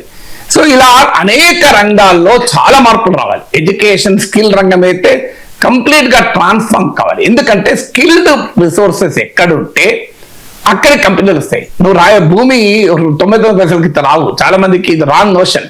భూమి 99 పైసలకి ఇస్తేనే కంపెనీలు వస్తాయి. భూమి చౌకంగా ఇస్తే రియల్ ఎస్టేట్ వ్యాపారం చేస్తాయి కంపెనీలు, ఇన్నోవేషన్ చేస్తాయి. ఇప్పుడు మీకు కాలిఫోర్నియా ఉంది. కాలిఫోర్నియాలో మీకు ఎందుకు కంపెనీలు అన్ని అక్కడ ఉన్నాయి? Because their manpower they. మీకు అమెరికాకి వెళ్తే, డలాస్కి వెళ్తే రియల్ ఎస్టేట్ వ్యాపారం చేయాలనిపిస్తుంది. మీకు కాలిఫోర్నియాకి వెళ్తే స్టార్ట్అప్ పెట్టాలనిపిస్తుంది. మీరు ఆ డలాస్ లో ఒక 4 రోజులు ఉండండి, మీ ఆలోచనల్లా డబ్బులు ఎట్లా మల్టిప్లై చేయాలి, నేను వెంటనే ఎక్కడ ల్యాండ్ కొనాలి, ఎందుకు అక్కడ ఉన్న ఈకో సిస్టమ్ మొత్తం అది. నేను డలాస్ లో ఉన్నాను, చూశాను కనుక. అదే మీరు బే ఏరియాలో ఉండండి, ఒక 15 రోజులు ఉండండి, మైండ్ మీకు ఊపుట స్టార్ట్అప్ పెట్టాలి, ఇంటికి వచ్చి వెంటనే అనిపిస్తుంది. 70 ఏళ్ళ ముసలైన కూడా స్టార్ట్అప్ పెట్టాలనిపిస్తుంది. మీకు డలాస్ లో 20 ఏళ్ళ యువకుని కూడా రియల్ ఎస్టేట్ వ్యాపారం చేయాలనిపిస్తుంది. ఎందుకంటే ఆ ఈకో సిస్టమ్ ఉంటుంది. నీకు అలాంటి ఈకో సిస్టమ్ ఉండాలి కదా. నీకు ఆ రకమైన ఈకో సిస్టమ్ ఉందా? ఇవాళ మీకు స్టాన్ఫోర్డ్ యూనివర్సిటీలో నేను అక్కడ స్టూడెంట్స్ని అడిగాను, ఈ రోజు మార్నింగ్ ఇండస్ట్రీలో ఒకటి ఉంటే మాకు వితిన్ 2 hours క్లాస్ రూమ్ లో రిఫ్లెక్ట్ అవుతుంది. మన ఉస్మానియా ఇంజనీరింగ్ కాలేజీలో కంప్యూటర్ సైన్స్ కరికులం చూడండి మీరు, మోడర్న్ సాఫ్ట్వేర్లు ఉన్నాయా? మాకు ఎక్కడన్నా ఆ లెవెల్ ఆఫ్ కాంపిటెన్స్ మన వ్యవస్థలో ఉన్నదా? ఎంత మారాలో చూడండి మీరు. నేను MITలో చూశాను, మాస్టర్స్ ఇన్స్టిట్యూట్ ఆఫ్ టెక్నాలజీలో పిల్లలు ప్రాక్టికల్స్ లో రోబోట్స్ తయారు చేస్తారు, మినీ రోబోట్స్. మన తయారు చేసిన ఎన్ని రోబోట్లు తయారు చెప్పండి? అమీర్పేటలో ప్రాజెక్ట్ రిపోర్ట్లు జిరాక్స్ సెంటర్లో తయారవుతాయి. ఈ స్థాయిలో మన ఇంజనీరింగ్ ఎడ్యుకేషన్ ఉంది. అంటే మరి ఇలా ఉంటే మనం ఎలా $3 trillion ఎక్కడికి వస్తుంది చెప్పండి? ప్రాక్టికల్ జరగదు. అంటే నీ ఇన్నోవేషన్ మారాలి, ప్రొడక్టివిటీ మారాలి, నాలెడ్జ్ ఎకానమీలో దూసుకెళ్ళాలి. అది జరగాలంటే మన education skill ecosystem complete గా చేంజ్ కావాలి. ఆ పరిస్థితి మన దగ్గర ఇప్పుడైతే లేదు. ఉంటే డెఫినెట్ గా మార్పు అసాధ్యమవుతుంది. ఇప్పుడు ఆ లెవెల్ ఆఫ్ ఇలా మన స్కూళ్ళు కాలేజీలు $3 trillion ఎకానమీకి ఉన్నాయా? ఇక్కడ ఇంకొక పాయింట్, అసలు ఈ 3 trillion అనే కాన్సెప్ట్ పీపుల్ సెంట్రిక్ కాదు, ఇది మనీ క్యాపిటల్ సెంట్రిక్. డిఫరెన్స్ ఏంటో చెప్తాను మీకు. క్యాపిటల్ సెంట్రిక్, దేశం పెట్టుకు. ఉదాహరణకు హైదరాబాద్ లో ఒక 1000 కోట్లతో ఒక డైరీ కంపెనీ పెడతారు. అన్ని మిషన్లు పెట్టి ఎక్కడికక్కడి పాల ప్రాసెసింగ్ చేస్తారు. 10 మంది కూడా ఉంటారు, అసలు మనుషులే వాడరు. సో పెద్ద ఎత్తున పాలు సేకరిస్తారు, ఎక్స్పోర్ట్ చేస్తారు. బ్రహ్మాండంగా ఎకానమీ పెరుగుతుంది. కానీ ప్రజలు మారుతారా? ప్రజల జీవితాలు మారవు. ప్రజల జీవితాలు మారాలంటే గ్రామంలో పాలు పిండేటువంటి పాల రైతు ఆదాయం రెట్టింపు కావాలని ఆలోచించాలి. మీకు ఎకానమీ పెరుగుతుంది. ఎకానమీ పెరగకుండా 1000 కోట్ల కంపెనీ పెట్టినప్పుడు ఎకానమీ ఎందుకు పెరగదు? పెరుగుతుంది. కానీ ప్రజలు పెరగరు. పీపుల్స్ ఇన్కమ్స్ పెరగాలంటే క్యాపిటల్ సెంట్రిక్ మోడల్ కాదు, పీపుల్ సెంట్రిక్ మోడల్ కావాలి. అన్ఫార్చునేట్లీ ఈ డాలర్ డ్రీమ్, $3 trillion ఎకానమీ, ఈ GDP డ్రీమ్ వల్ల క్యాపిటల్ సెంట్రిక్. క్యాపిటల్ అవసరం కాదని అంటారు. $3 trillion target is good target. కానీ ఆ టార్గెట్ ప్రజల జీవితాలు మార్పడం ద్వారా ప్రజల ఆదాయాలు పెంచడం నుంచి రావాలి. అందువల్ల ISBలో చర్చ జరిగి డాక్యుమెంట్ తయారు చేయడం కాదు, గ్రామాల్లో ఆ సంబంధిత ప్రజలతో కూర్చొని రిపోర్ట్ రాయాలి. ఇప్పుడు ఆ చేపలు పట్టే వారికి తెలుసు ఫిషరీస్ ఎకానమీ ఎట్లా డెవలప్ అవుతుందో, కానీ ISBలో కూర్చున్న ఫిషరీస్ ఎక్స్పర్ట్ తెలియదు. ఆయన తెలిసే తక్కువ ఉంటుంది, తెలియదని అంటలేను. కానీ ఒక పాల రైతుకు తెలుసు డైరీ సెక్టార్ ఎట్లా గ్రో కావాలో. ISBలో డైరీ సెక్టార్ పైన 4 రీసెర్చ్ పేపర్లు రాసిన వాళ్ళకి తెలుసు అనుకుంటే పొరపాటు. సో కామన్ పీపుల్ ని ఇన్వాల్వ్ చేసినట్టుగా లేదు ఇక్కడ, లోకల్ ఇంటెలిజెన్షియాని ఇన్వాల్వ్ చేసినట్టుగా లేదు. ఇది only experts, by the expert for the expert of the expert లాగా కనబడుతుంది. సో పెద్ద నిపుణులు, నోబెల్ ప్రైజ్ విన్నర్లు, మీకు ISB ప్రొఫెసర్లు చాలా గొప్ప టాలెంటెడ్, అందులో డిస్ప్యూట్ ఏమీ లేదు. కానీ క్షేత్రస్థాయి ప్రజల ఇన్వాల్వ్మెంట్ లేకపోతే స్థానిక పరిస్థితుల్ని మనము ఇంప్రూవ్ చేయలేము. అందువల్ల ఆ రకమైనటువంటి ఎఫర్ట్ కనుక పెట్టారనుకోండి, డెఫినెట్ గా మార్పు చెందుతుంది.